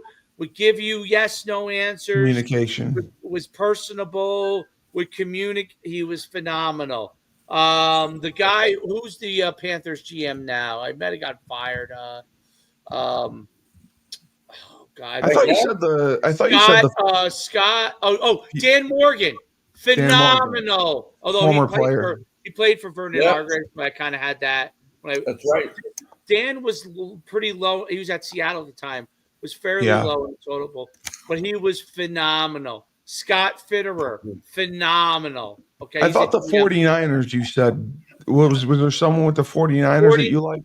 Well, the guy who's the Packers, Halfley, who was in Boston College. Okay. I used to go to all of the 49ers were phenomenal.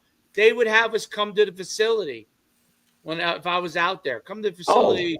Oh, that's great. Hang out, talk to us. We'll show you around. They were phenomenal, 49ers.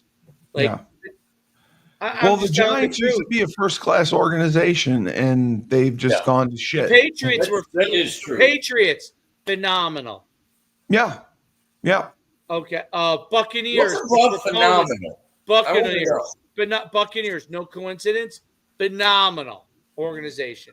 Yeah, but is there something above phenomenal? No, there's nothing above phenomenal. No, that's the highest you can be. Is phenomenal. Okay. No, but I mean that's a good. They have a good structure. Who was a crappy group? A good structure from top to Giants bottom. Were crappy. The Jets got to be crappy. Jets are crappy. Even though the Jets guys that were there, they were pretty good guys. I liked them a lot. But just how their process was pretty crappy. The evaluation, I don't know if they're value. I have no idea. I just say the process of handling communication. Yes. The Steelers were unbelievable. Yeah. That might be phenomenal. That might be the same as phenomenal. That might be the same. It might be. I don't know. I just there were some teams that I just didn't really enjoy my interaction with. Yeah. What about the Titans, man? Or I know a guy at the Titans pretty well. He was cool. He was cool. I thought they would glad hand me. I thought they were full of shit most of the time. Okay, because they were doing really well at one point, and then not. I didn't like them. I dealt with a guy. What's his? I dealt with a guy that was a great guy there, a great guy, but I thought their process was not great. It must not be. Explain to me the process that they would go through. Things would die in a vine. Now you might have a guy so they watch the film. Almost every team I had a guy that the Saints were great. Yeah. Joey Vitt, his father. Yeah. They're unbelievable. And then the guy I can't remember who the Now he's GM. not going to say phenomenal because I'm messing with that. Well, I mean, most of the, I would say over half of the organizations were in that phenomenal category. But what's the process you would say that they go through with an undrafted guy? There were some guys that you talked to that had zero openness to a player that wasn't in their exact system that they had coming into it. They just here was our system. Check all the boxes. This is what we need. No, here was our list of guys. We're not looking at anything else. Mm-hmm. And they wouldn't. That was it. It didn't go any further. I would always have a guy that I could get to, but I would know based off of my conversation that it wasn't going any further. Yes. Oh my God! Wow. There were some guys that were not they would tell. A lot of them would tell you, they like how their organization was. Like this isn't like even before watching the film or anything, they would tell you. There were guys that would never watch any of the film, no matter how good your guy was. Yep, I totally agree. Hey, you could have had fucking. Hey, I'm gonna tell you just a story. When I was with the Bucks, Rich McKay was that guy. Right, he was a GM. Yeah. And that organization changed by the time I got dealing with them. Killing it. Like, I was playing better than Sean King. Yeah, you said that. You said that, yeah. I was playing just as good as Chris Sims. Yeah. If not better in practice, any rep. And Gruden comes up and I know I shared the story, but then Gruden told me, he said, yeah, man. He goes, Shane, you can play in this league. But I wish we could keep you. Rich isn't happy because I wasn't a part of their original process. And they were like, screw this guy. Yeah, if you screw up their plans.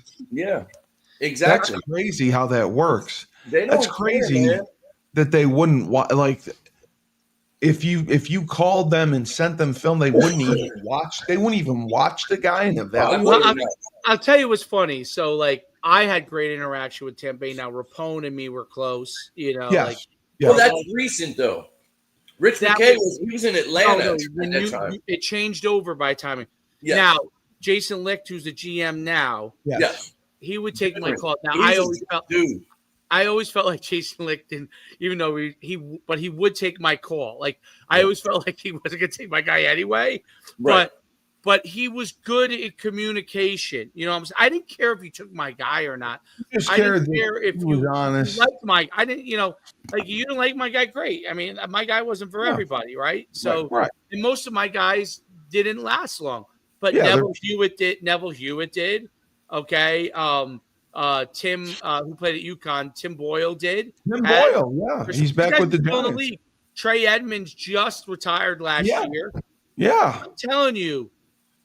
Dan Smith represented Tim Boyle, who played at UConn. You don't know. You should get him. I know Tim Boyle. Tim Boyle's back with the Giants. Dan Smith on your Husky Talk. That would probably be a ride. Yeah, that's true. Oh man, that'd be a fun one. Do you have a contact for him? Yeah, he's one of my best friends. Yeah. Oh, please send. I think he might have quit before his senior year, but okay. He played all the other years, and he'll probably give you. He retired. He didn't quit. He probably has a different perspective. If you ever got him or Jay Carrier on, they'd be great to get on. But they probably have a different perspective on Skip Holtz from me and Shane. Yeah. That's fine. That's fine. I want to give they might say I hate that mofo. Yeah. I want to give everyone a voice. That's look at you, politically correct. But yeah, I got to tell Dave a story about this. Yeah. Okay. Yeah. What was it? I don't know. I forgot what else. But those three guys lasted a really long time. Okay. Yeah. And I had a few other guys that lasted a few years. I'm telling you, like Neville Hewitt, only one team, the Miami Dolphins, would take him. One team. Dude, the guy's been in the league now 10 years. 10 years. Okay. Wow. How long did you stick with him? He fired me and hired Drew Rose. He hired another guy like 4 weeks after I got him on the team. That's how the business worked. But I got a nice check for it. But so it worked out. Don't you get paid off of it still? I did get paid off of it. The original contract. I did get paid, yes. Okay. Yeah, he was on to the next guy. What? He fired you after a month? Yes, because other people got in his ear. Did they come and poke him? They said he should have. They thought he should have got drafted. Yeah. Dude, he had a neck injury his junior year, like literally a neck, like and they poach. They poach clients. What? They will poach your clients. Oh, what? No doubt. Are you kidding me? Well, I thought all of our clients got poached at one point or another. Oh, so the contract means nothing. The only two guys who never got poached. We were out of business when Tim Boyle left us, and then and same thing with Trey Edmonds. Those guys, we left the business. So but everybody else at some point or another got poached. So most. But so the contract it doesn't protect you other than you get money from the first contract they signed. Well, you don't. You have to fight for that money too. You have to. Really? Yeah, you have to fight for it. I had no idea. They'll claim nonsense. The union protects the players. Okay, yes. So as an agent, you're in the basically you have no protection, but you have zero. Like, so you're gonna battle for it. But if you like, that's awful. But yeah, so if you wanted to battle it, you'd have to go through a whole system. You probably would win, but you'd spend more money, right, going through it, right? Yep. Oh yeah. Yeah. Because it's not arbitration, right? It is arbitration. Yeah. Oh, it is arbitration, but you still have to have a lawyer and everything for arbitration. Yeah. Well, a lot of times most of the guys are lawyers, so they represent. Yeah. Right. Wow. I didn't know. Let me tell you something. I learned the most about business being as an agent in the NFL. Anything else I've ever done, like no is a good answer. Players don't understand this. Like if I was representing Shane or you, and I told you things that I tried to explain, you wouldn't understand. You would just not. You wouldn't understand it because it's not going to make sense to a player who has a certain amount of capabilities and a certain amount of ego, right? It's just not going to make sense. Why am I not getting in? Why Give me an example. Well, I know. You went through. I was a glorified cone. I'll take it back. There are some players that no one ever understands it. As they say. But they understand that you're doing your best. Right. There are players that understand you're doing your best, but they don't. No player is ever going to understand why they're not getting picked up. Well, your best isn't good enough. You have to understand that. I mean, that's what I figure. When you're representing somebody, you can't tell your own client, "Hey." No, but like when at the end, me and Dan used to have a process, which we would be like, we would just tell them, we're not going to be able to get you there. Get another guy.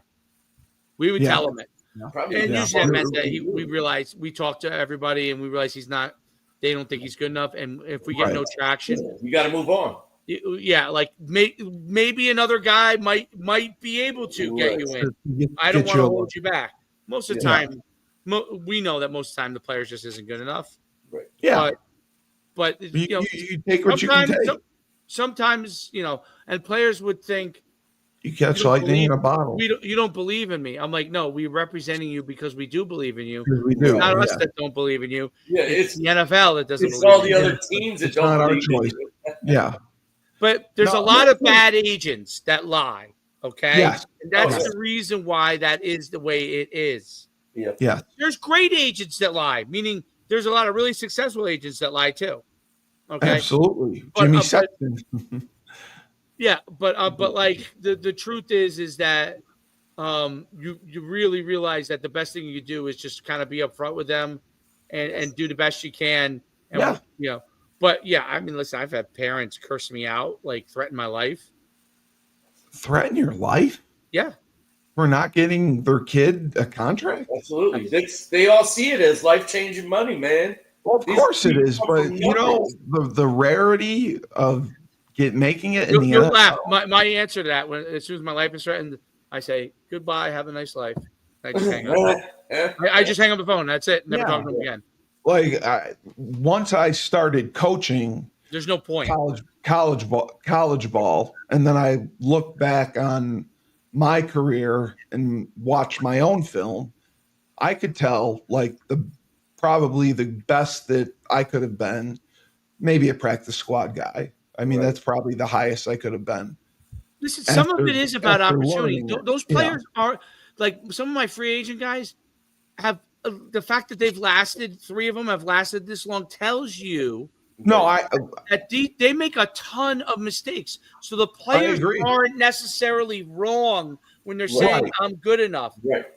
Basically, it comes down to is they're not going to give you an opportunity. Absolutely. It does not mean that you're not good enough. Because it's hard to understand that. No, and the thing is, it shows that the personnel people in that personnel department aren't good enough at their job, so they don't want to be wrong. So they're not going to give you a chance because they don't want to be fired.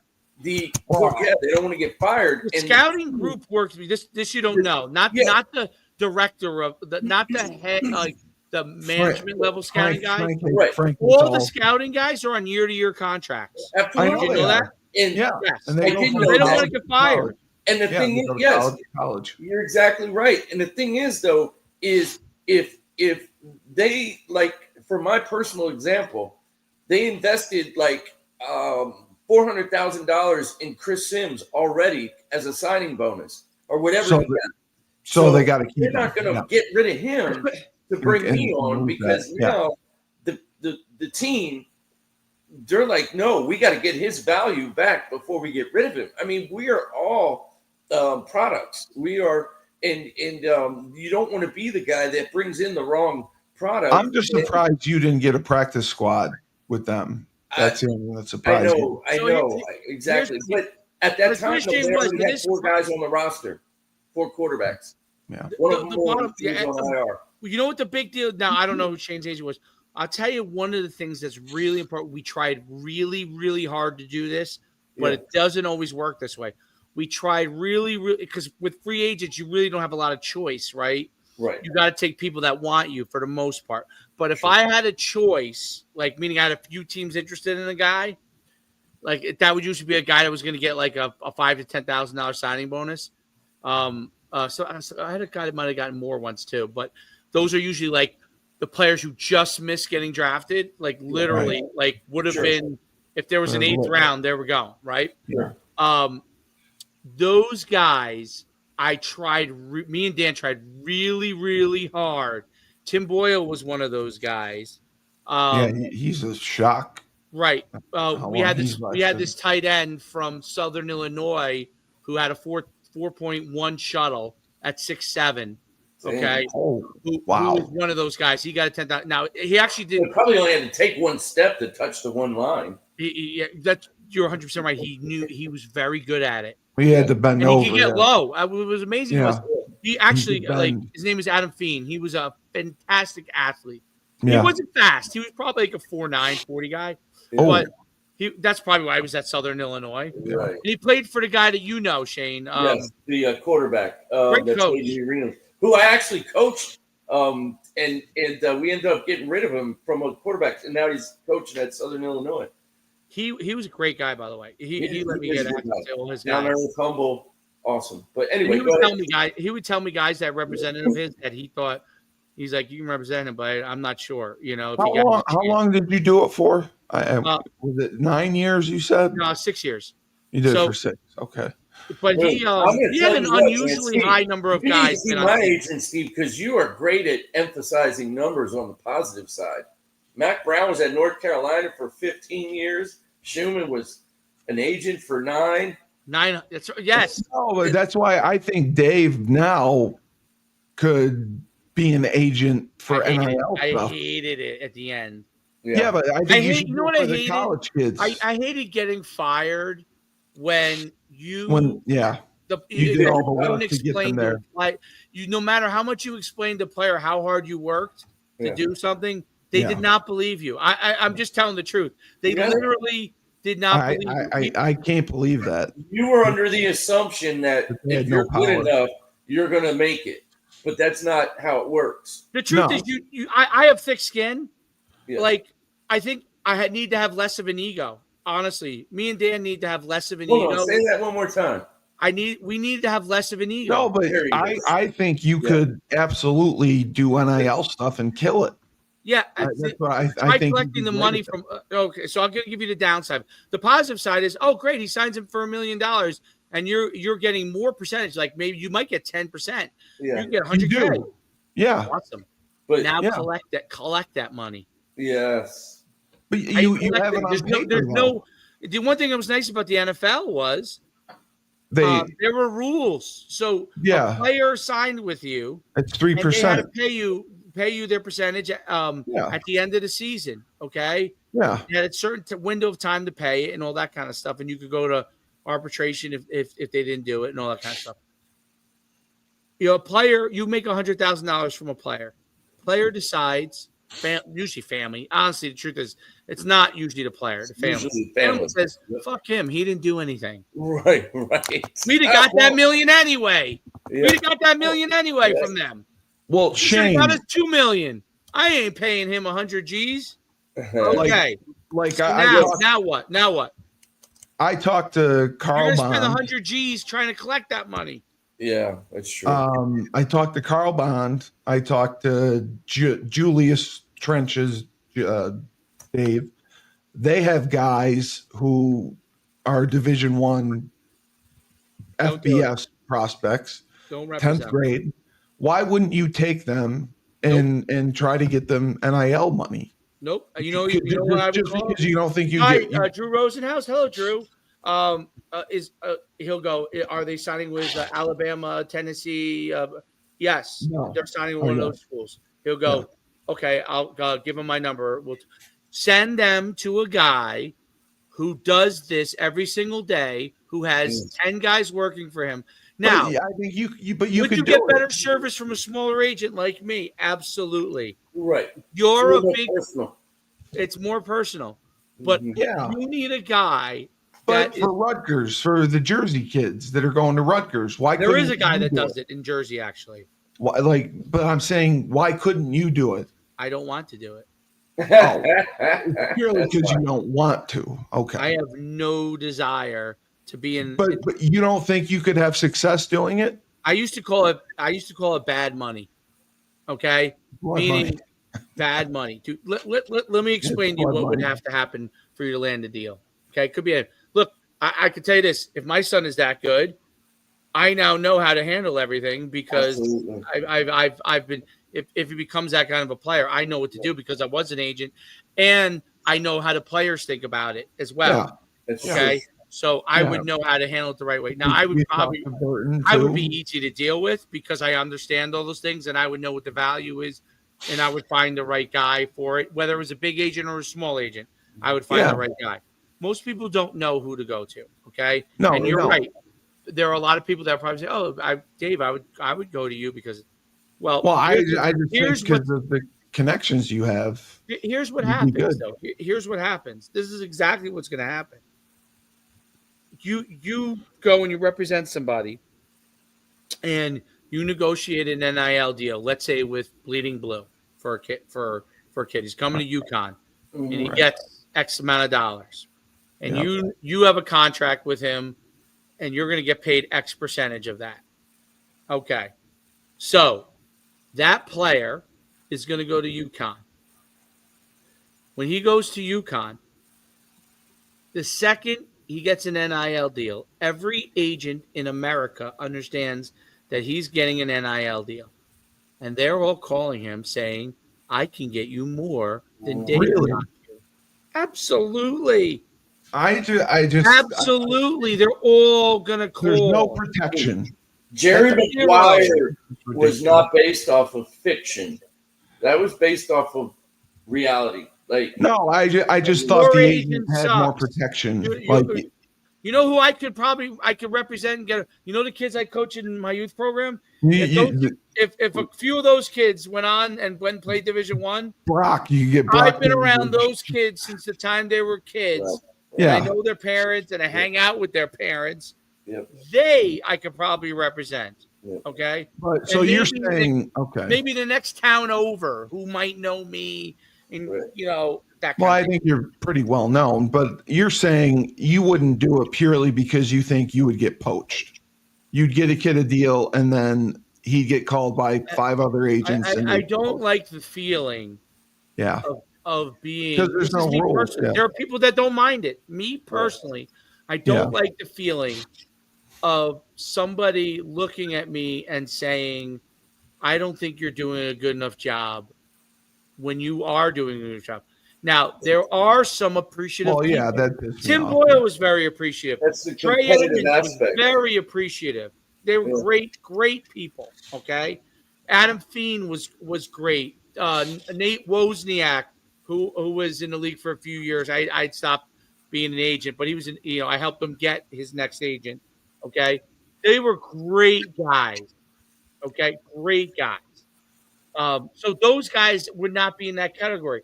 You were going to have great guys. You represent great families, and their families were great. I really, really, really like. But I'm telling you, for those, what wore me down was not those guys. It was for every one of those guys, there were 5 guys that were completely unappreciated of it. They wanted more That and percentage to me, that 20% percentage, like in coaching football, if you do a pretty good job, I would say it's 80-20 the other way. 80% of the people really like what you do, 20% of the people don't. That's a percentage that I can live with if I'm doing the best job I can. I can live with the fact that 20% of people hate me. I could live with 50% of the people hating me. Right. It's hard to live with every day with 80% of the people thinking you're not doing a good job. Yeah. It's very hard. I feel like even when you get them even the good people, when you get them a contract, even the really good people want more.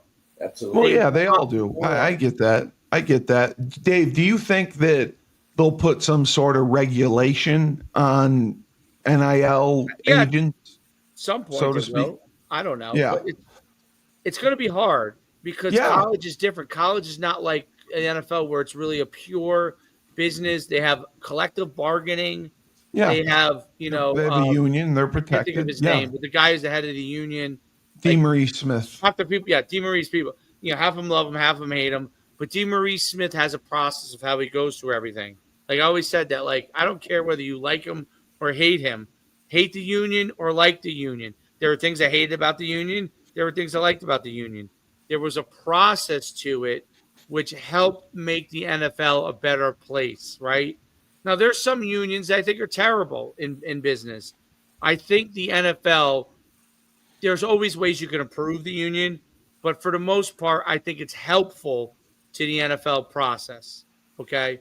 There are unions like like for example, the teachers union, which is like the biggest unions in the world, right?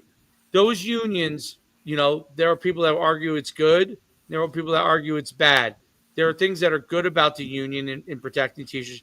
There are some things that are really, really bad and affect students in education that are bad in the union.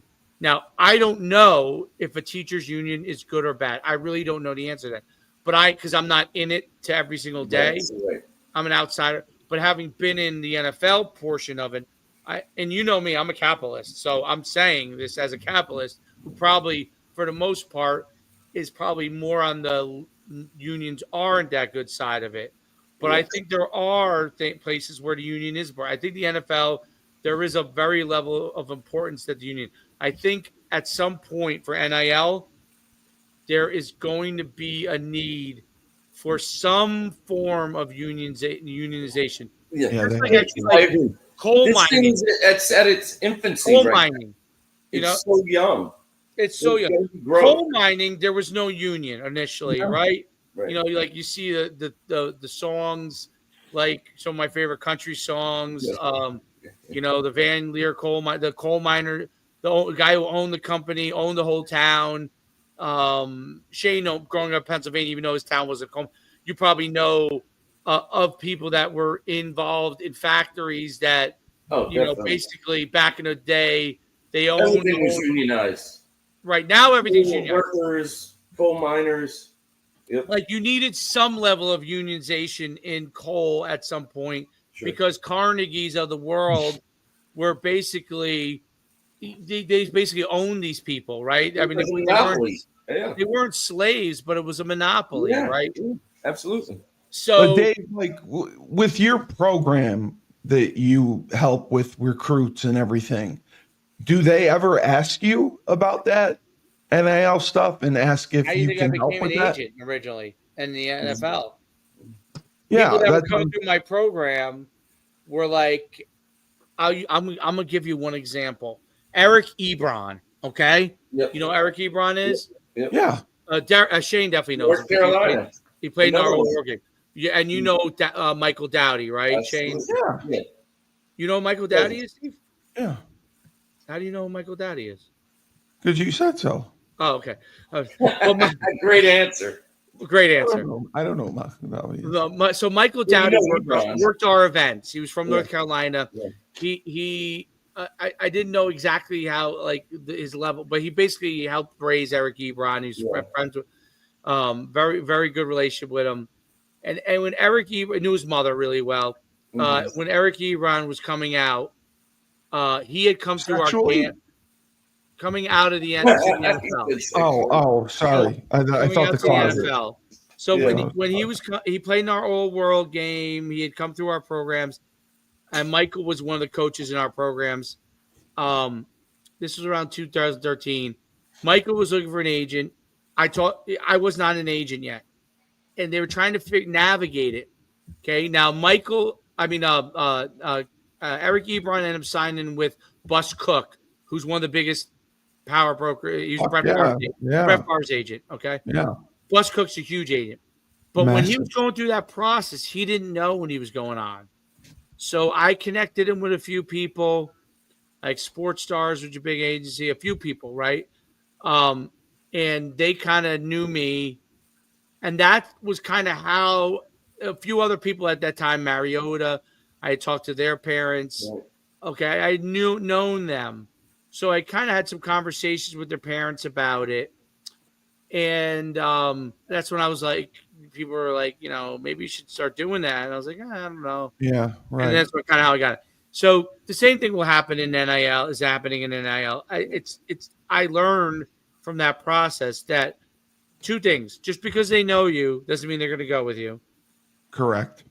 And just because they go with you and they know you doesn't mean they're going to enjoy how you represent them. Mm-hmm. Now, there's a positive side to it. I'm making it sound negative. Okay. No, there is a positive side to it. I just saw that the negative side was greater than the positive side for me. The pros and cons. I understand. You would ask Drew Rosenhaus, who's obviously like almost a billionaire from this. He would see all the positive sides to this. He was originally a University of Miami alumni. That was kind of how originally he would see all the positive sides of it. Yeah. Right. I see personally more the negative sides of it. Well, because I get it, because you would be someone that obviously, like, no one's poaching Drew Rosenhaus. No, they do. Oh, they poach him. Oh, they do? He gets poached too? All the time. Wow. Holy shit. Wow. And he poaches people all the time. No, I could see. He represents like 150 guys in the NFL. No, I know he does. I never think. Trust me, he has guys that are unhappy. Right. Plenty of guys. Right. Many guys are unhappy, and somebody's sitting there talking to that guy. So I told you how it was going to happen. But Drew looks at it as I can't speak for Drew because I don't know him that well. But if I were to kind of get in Drew's head, Drew looks at it like, I represent 150 guys. Some of these guys are going to be unhappy. Some of these are not. I'm going to keep pushing the envelope and keep representing a lot of stars and get them a lot of contracts. And in the long run, my company's going to be successful. And the guys who are going to like me are going to like me. Yep. That's how he look. That's the positive way of looking at it. Yeah. And the guys who aren't going to like me aren't going to like me. And that's fuck them. As long as you're in the green and you're not in the freaking, on the bottom with the negative numbers, where at the end of the day, they don't care. He has guys he's friends with. Like Gronkowski loves him. Yeah. Like he thinks Drew Rosenhaus is the hands down. Yeah. Charles trying to go to the game. Okay, I'm gonna get off right now. But he doesn't. He doesn't do a lot of NIL, Drew Rosenhaus. I'll take him right now. All right. Yeah. He does not do.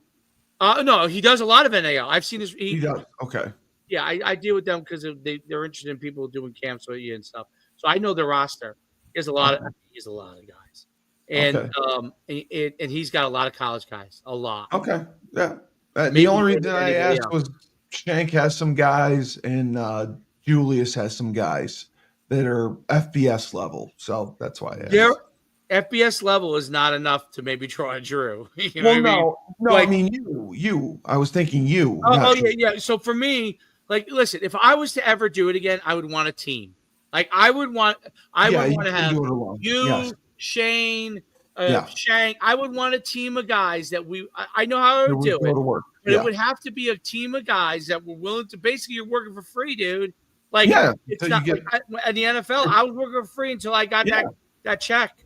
Like, that is not for everybody. I'm just telling you. It's all commission. Guys are going to go and be like, I'm working for free. Yes, you are. And guess what? You may get fucked over by one of these guys that you're representing. I'm just and get zero. Yeah. Like that's the reality of it. I have to go in a minute. I want you guys to continue because you guys have a lot to talk about. But and then I'll you can just when you close out. I'll close out when I'm at the game. But the reality of the situation, and this is a great conversation. Are you going to a game? Yeah, I have to take Troy to a game right now. Okay. But the reality of it is really that you need a team, and you need everybody has to understand that the guy who's doing it is going to make the most money. Of course. But you have to operate as a team. The truth is you may all get no money, and you all are going to be working for free for a very long time. For a long time. So you get that first one. And you're going to be putting in a lot of time.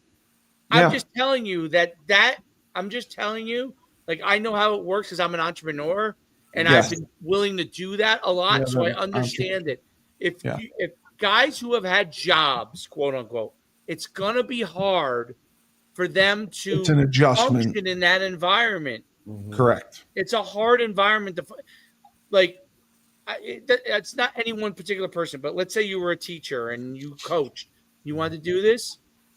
It's going to be hard to understand you're not getting a paycheck. Yes. It's not. It's very hard. No, it's right. I mean, never get a paycheck. Yeah. No, I mean, it's just like me when I started this until I started getting a couple sponsors. I was doing it for free. I wasn't getting money. It's a hard. It's tough.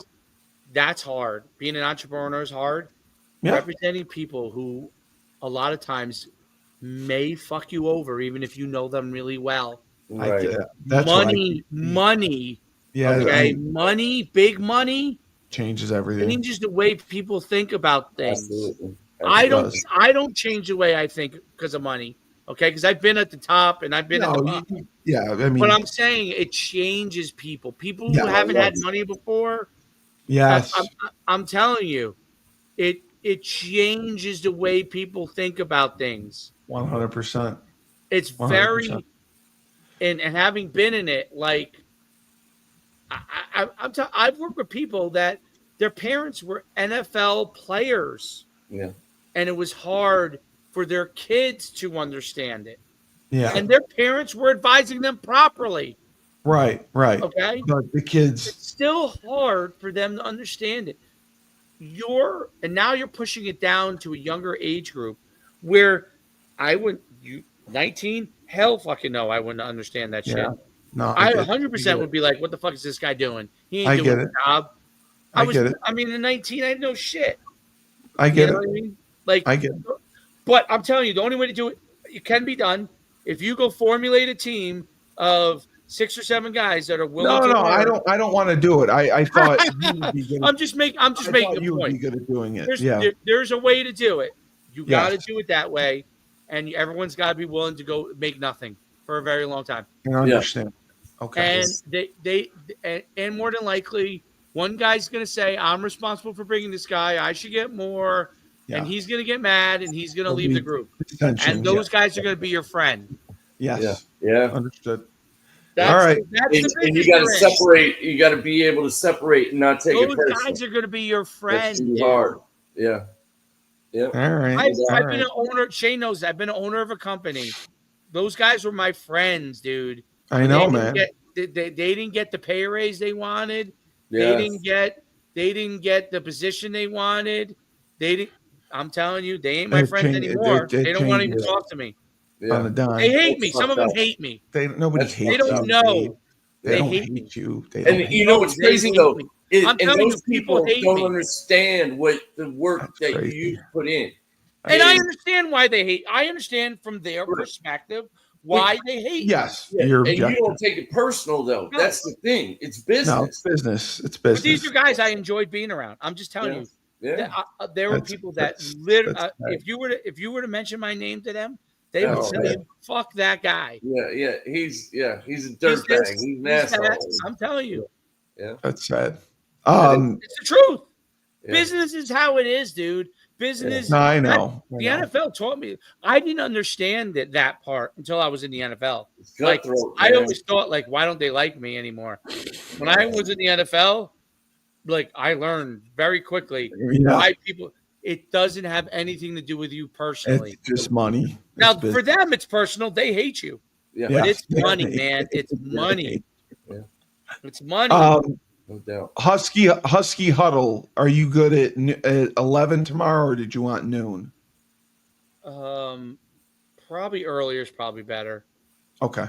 But I do got to run. I hate, dude. You guys are the best. I mean, if I didn't have to go, I would stay in for 4 more hours, and no one. I know, right? We missed Thanksgiving. Go ahead. Well, let me run. Go ahead. All right. Thank you. All right, you got it. All right. Talk to you later. Again, congrats, bro. And happy Thanksgiving. Happy Thanksgiving. Thank you. Bye. All right. And now there were 2. And now there's only 2.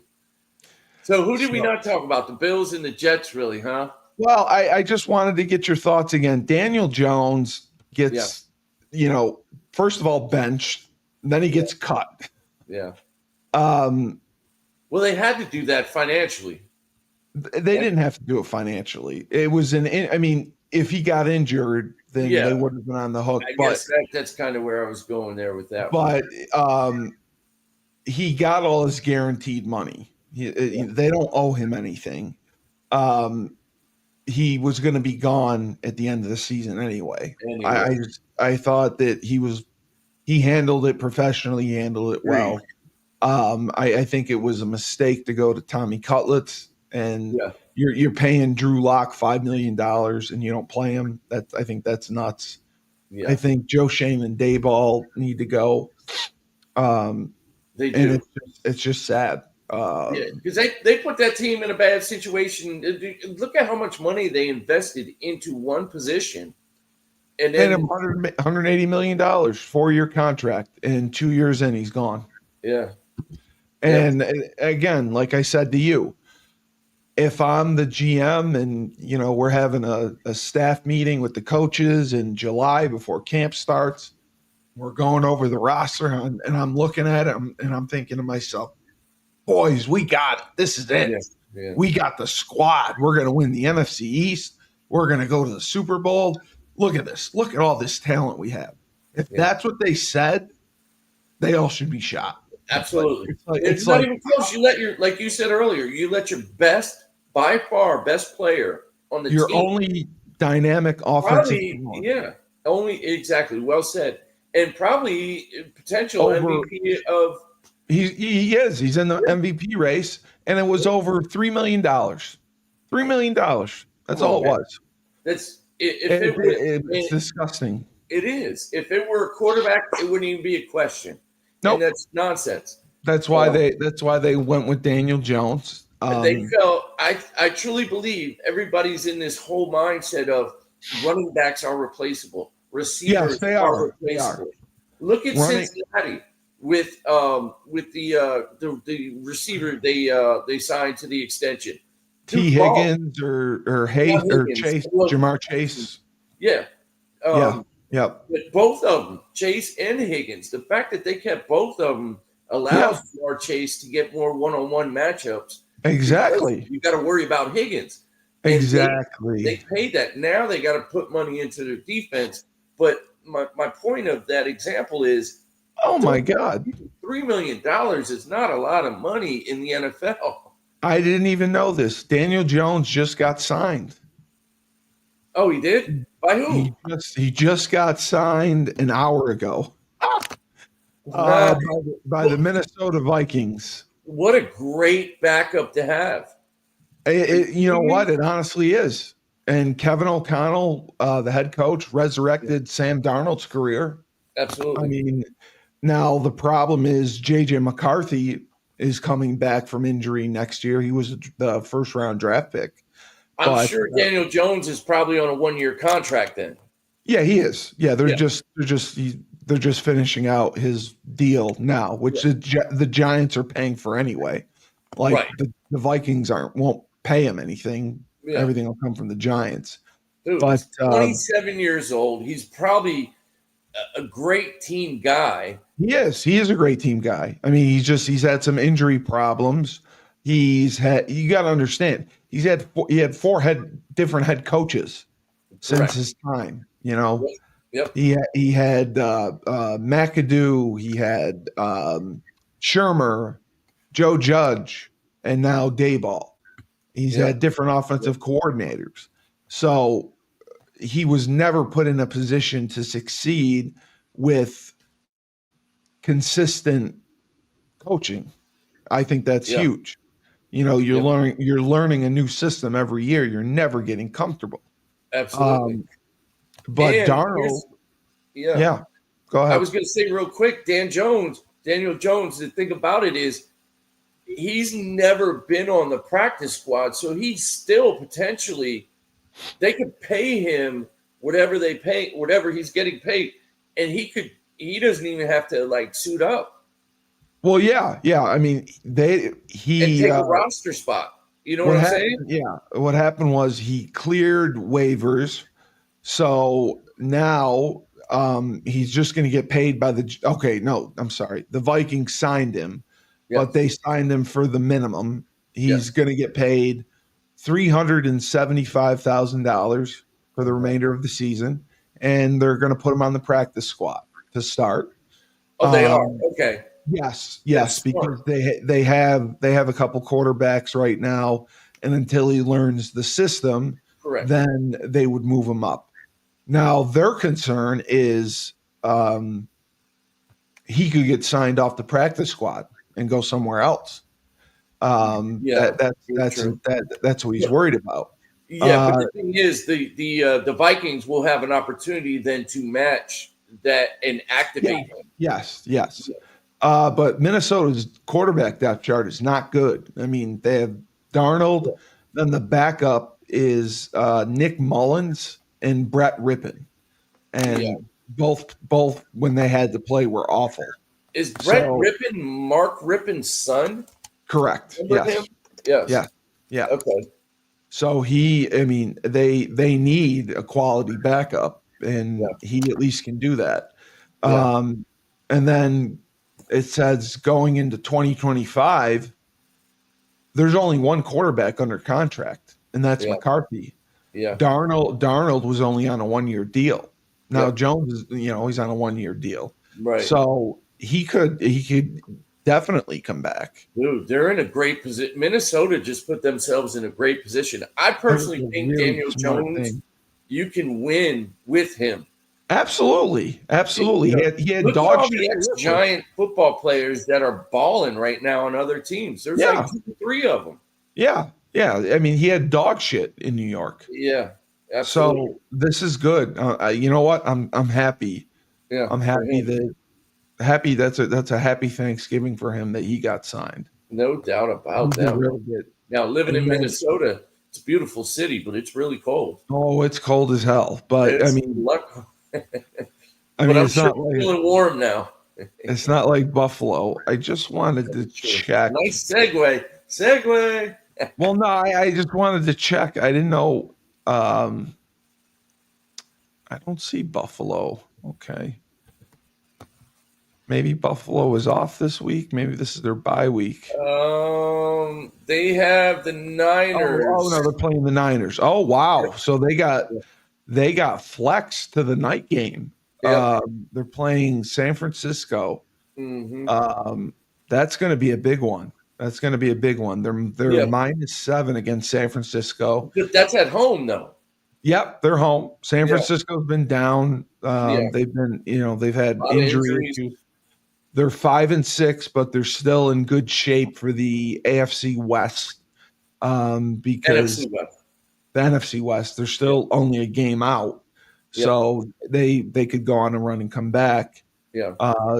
What do you think about this? I mean, Buffalo has just been unbelievable in my opinion. Josh Allen, I think he's right now. We he's talked the about MVP. Saquon Barkley.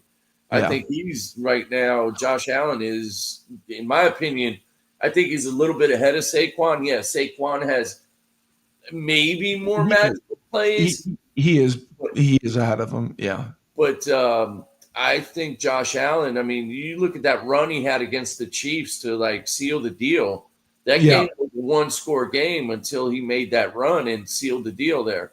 And you have to remember, Shane, a running back has not won the MVP trophy since Adrian Peterson back in 2010. Right. So, what year was that again? 2010. Oh, okay. I thought it was 11, but yeah, you're right. 2010. Maybe it was either 2010 or 2011. No, you're probably right on that one. I personally think the Bills, that it's at home. The Niners coming from the West Coast, coming off a tough loss with a lot of injuries and playing up in Buffalo. It's starting to get a lot colder here up in the Northeast.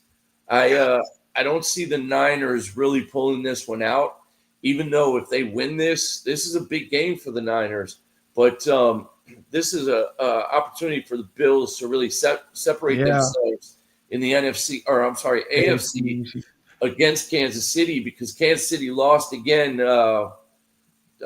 recently. No, they lost, I think, 2 weeks ago. I thought they won last week, but it was another close one. Yes, that's right. They made But no, I'm sorry. I'm wrong. Buffalo beat Kansas City last week. Yeah, that's what it was. But Buffalo the Chiefs are currently, what are they right now? Are they? They beat the Panthers. Barely beat the Panthers. Yeah, they had the field field goal. They won to overtime to beat them. Yeah. But yeah, and they should have lost that game, to be honest. Yeah, no, and Josh Allen's, I mean, his numbers aren't spectacular. They're phenomenal, bro. Like they're ridiculous. Well, I keep forgetting there's 8 weeks left in the season, so yes. Right? You're right. He's got 18 touchdowns to 5 interceptions, 2,500 yards passing. So he easily should have 30 touchdowns and well over 3,000, probably 4,000 yards. Not 4,000 plus maybe 600 to 800 yards rushing, possibly 600 yards. Oh yeah, I didn't even see that. Yeah, he's running the ball really well as also. Hell, he was against the Chiefs. He was the leading rusher, 12 carries, 55 yards. He's got 316 yards rushing. Yeah, and Cook is their leading rusher with 596. Who is pretty dang good too. James Cook, he's done a good job, and I give him credit. Keon Coleman turned out to be a really good draft pick. I love their tight end, Dalton Kincaid. Yeah. And then the pickup of Amari Cooper, I thought was very ingenious. I thought that was a great pickup. Amari Cooper is still underrated, man. Very older, but that dude's a baller, man. Very, very. And, losing Stephon Diggs, they never truly replaced him. So Amari Cooper's the guy that has stepped in and done a good job since he's gotten there. I'm just trying to see now where our Jets are. Those they're playing Seattle. Oof. Yeah. It's a home game. So Seattle's only -2. Wow. Game. That's crazy. Seattle's only -2. I figured they'd be more. I agree. The Jets are 3-8. Wow. Yeah. So they'd have to go on a run to get into the mix. Rodgers has, he's got 20. Rodgers hasn't had a bad season. He's got 2,400 yards passing, almost the same numbers as Allen. got 17 touchdowns, 7 interceptions. Yeah. But he's taken 1 million sacks. He's been sacked Yeah. 26 times. Dude, and that's the thing is he doesn't have that mobility he used to have, and he's not making the plays in the key situations like he used to do. No, he doesn't throw the ball downfield. He's only averaging 6.4 yards of completion. Yeah, and you wonder is that play calling, but at the same time, basically Aaron Rodgers has the ability to check anything he wants to check to. It could be play calling since his boy Nathaniel Hackett got demoted. Yeah. So who knows? But again, like Breece Hall is just underutilized. I mean, agreed. 632 yards rushing in 11 games. I mean, this guy is a 1,500-yard rusher easily. Absolutely. And it was kind of ironic when you said they have to go on a run. I was going to say, no pun intended, but truly pun intended, they need to run the ball more. They do. I think it'll help with pass protection. Take the pressure off of Rodgers and that offensive line. Yes. And it'll create, now teams will load the box up, and it creates one-on-one matchups with Devontae Adams. Yeah, exactly. I mean, Garrett Wilson is the leading receiver. He's done well. Alan Lazard, I know, is a Rodgers guy, but he's only played in 7 games. Yeah. Breece Hall has 46 catches. My God. Yeah. So they use him. Aaron's always been known to use his backs. He likes to throw. He likes to throw the backs out of the backfield. So, you look at Aaron Rodgers like against the Colts. I was looking at his stats. He 22 of 29. That's awesome. He played well. He played well. He had the game won. I mean, he didn't even throw for 200 yards, bro. Like no, that's not good. They don't throw it downfield. They don't throw it downfield. And I think that's just because they know they don't run the football, so teams are playing. They're playing. Coverage. They're playing up. They're playing up 100%. So the last thing I will ask you: Syracuse against number 6, Miami. Yeah, it's at the Dome. Dude, Miami's -11. Miami wins. They go to the ACC championship game. Yeah. Syracuse would have their best season since 2017, I believe. Yeah. They would be 9-3 with the victory. That's huge for them. We'll say this: they're 4-3 in the conference. So, what do you think? Their Emory, their quarterback that they have, God, I can't think of his name. Kyle McCord, yep. No, not Kyle McCord. Talk about Miami. Yes, he's outstanding. Yes, he is. This is going to be a fun game to. Is it Cam Ward? Is that Cam Ward? Thank you. Yes, that dude is balling right now. As well. He's a big guy. He's a senior, so and he's athletic as all hell. This will be a fun game to watch because hopefully, you think it'll be clicking. A shootout. You could see this game possibly being like a 40-30 some kind of a game, or high 30s, mid 30s, and it'll be interesting to see.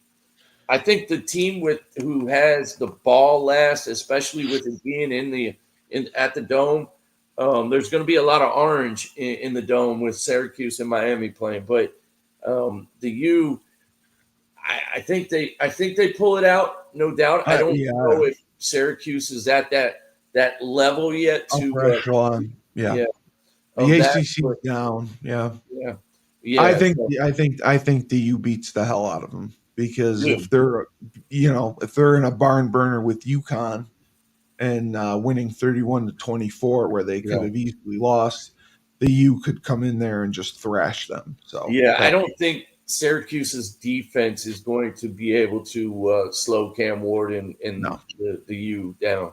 No, and traditionally they never have. Yeah, exactly. And so, lastly, I'll give you Yukon and UMass. Yukon is a 10.5 point favorite over UMass, which I also call UMass. And UMass fired their head coach, Don Brown, good old Don Brown, who was a Yukon guy, who was a DC for us, did a great job. But I think that UConn's going to go in there, take care of business, and get that 8th win. I do too. Beat the mass holes. Yeah. We've always had a good success against Massachusetts. So I'm with you on that one. I really believe. Heck, we might even cover the spread there, but 10.5. That's a good number. I think. No, I think we will. I think we will. Yeah, they're I think so at bad. least a 10-point win there. My hope is that they start Nick Evers. Yeah, can't believe I'm saying that out loud, but maybe this is the competition where he can finally have a breakout game and get show in his groove and get comfortable and whatnot. Because ball game, definitely going to a ball game. Yeah, and I think and they need Joe's to get Edwards the ball and Skylar Bell the rock. Like those two guys should have at least, Skylar Bell needs at least 15 targets, and Cam Edwards needs to touch the ball at least 20 times. Yeah, that was the disappointing part. Skylar Bell did have 10 catches. Yeah. Cam only rushed the ball like 7 times. They only had 17 rushes. Even if they use him in the screen game like we were talking about. Man, they tried a little bit to do that. They tried a little bit to do that. They got the ball knocked down on the screens they ran. But, I definitely think that Nick Evers needs to have a breakout game. Yeah. And use his legs. He needs to learn to use his legs, man. He's an athlete. Like, he's not a Lamar Jackson, Michael Vick athlete, but he can run. He's good enough. Yeah, he can pull the ball and go. Yeah, and he needs to be creative on certain throws as well. Like not every throw is going to be a normal his throw. That's why, his timing's off. His footwork's not great. I don't like his throwing motion. I think he winds up. Sure. He throws a nice fade, but I think his read progression is off. I think he comes off guys too fast or doesn't know which side to go to. So I think that's a big deal. Coverage recognition, knowing who you're going to. Yeah. But this is the game that they should take advantage of. Yeah, I truly believe we have better athletes than they do from top. We do. This has got to break. Joe Figiano's gone next year. They have a couple freshmen that could be okay, but they're paying Evers. They got him for 2 years. Yeah, let's get him going. Let him play. Let's get him going. Yeah, absolutely. He's got to cut it loose and get it going. And I agree. There's nothing else we can do. So we'll leave it at that. No so this has been Steve Cully's Festivus of Sports. Festivus of Sports. Yes, it's a Festivus for the rest of us. Absolutely. Thanksgiving Festivus. Studio 25 Podcast Network. Studio 25 Podcast Network with Creative Outpost and executive producer David Warner. We thank you. Happy Thanksgiving to everyone. Shane, happy Thanksgiving to you as well. Same to you, brother. I hope you eat a lot of turkey. Oh, I'm going to eat a lot of something. Turkey, everything. I hear you. And again, when life gives you lemons, don't make lemonade. Take 2 oranges and throw them right back at life. All right, beautiful. I got the recording. So I just have to record a new intro and then I can edit it and send it to the guy. Now he's got 2 episodes. So you want to do the intro now? I can't because it's on Dave's thing. Oh, I got you. Okay, so you're going to make a... Yeah, I'm just going to do... I'll just do an... He only uses audio anyway, so I'll just do an audio intro. Gotcha, brother. And he's good about editing it and going right into it. So. But yeah, right, man. We'll talk with you. Thank you again. Yeah, I'm glad we were able to get this done, man. I'll see you probably Tuesday. Yeah, I'm telling you, you got to get in the car and make a trip up here. You got to come see us. Dude, I definitely would love to, want to. It's a crazy time right now. Crazy time. I know. The holidays now coming into effect. I know. Finally got some things taken care of. I need to take care of from a personal standpoint with other things and yada yada. But no, I know. But life is throwing me lemons, and I'm throwing oranges. I know they are. I know it. But Dave and I both believe that they should have you come work with Evers. Dude, I would love to. I absolutely would love to. I was going to mention. I know I can help correct. Yeah, I know. I was going to mention it to Burton and have an objective perspective on it too. Yeah, you know I mean? He needs a true quarterback guy that can work with him in the off season every day. Yeah. And I said, pay him $75,000, put him in a dorm somewhere, put him in an apartment. Let's go. You can watch film with him. You can work him out. I mean, absolutely. That's what he needs. Man, that would be a dream right there. No, I know. That's what Dave and I were talking about. Yeah.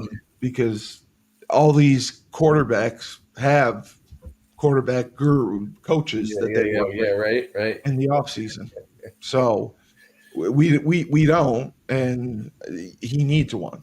Yeah. And we're paying him, and he's with us whether we like it or not. He can't transfer again. Yeah. So let's focus on getting him better, and you could easily do that.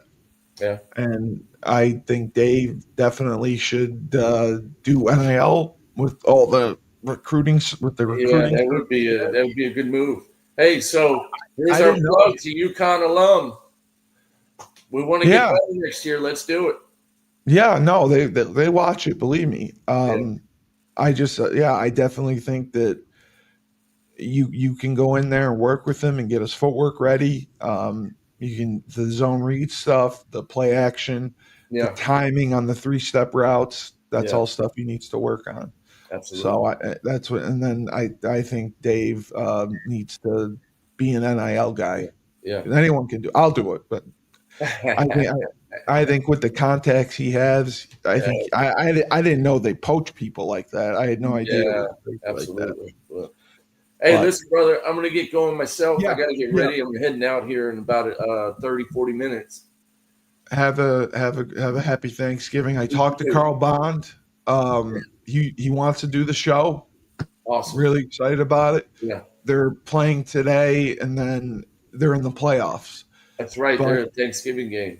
But he's got 10 good kids who can play. Nice. And he would want to feature, and we can do that. Yeah. So, and then if you know of anyone else, that's a show that could do really well, and make money. I really believe that. So, I think that's a great idea from him, and we'll do it. Awesome, all right. Man. All right. I'll text you. You take care. All right. You too. Bye. Say.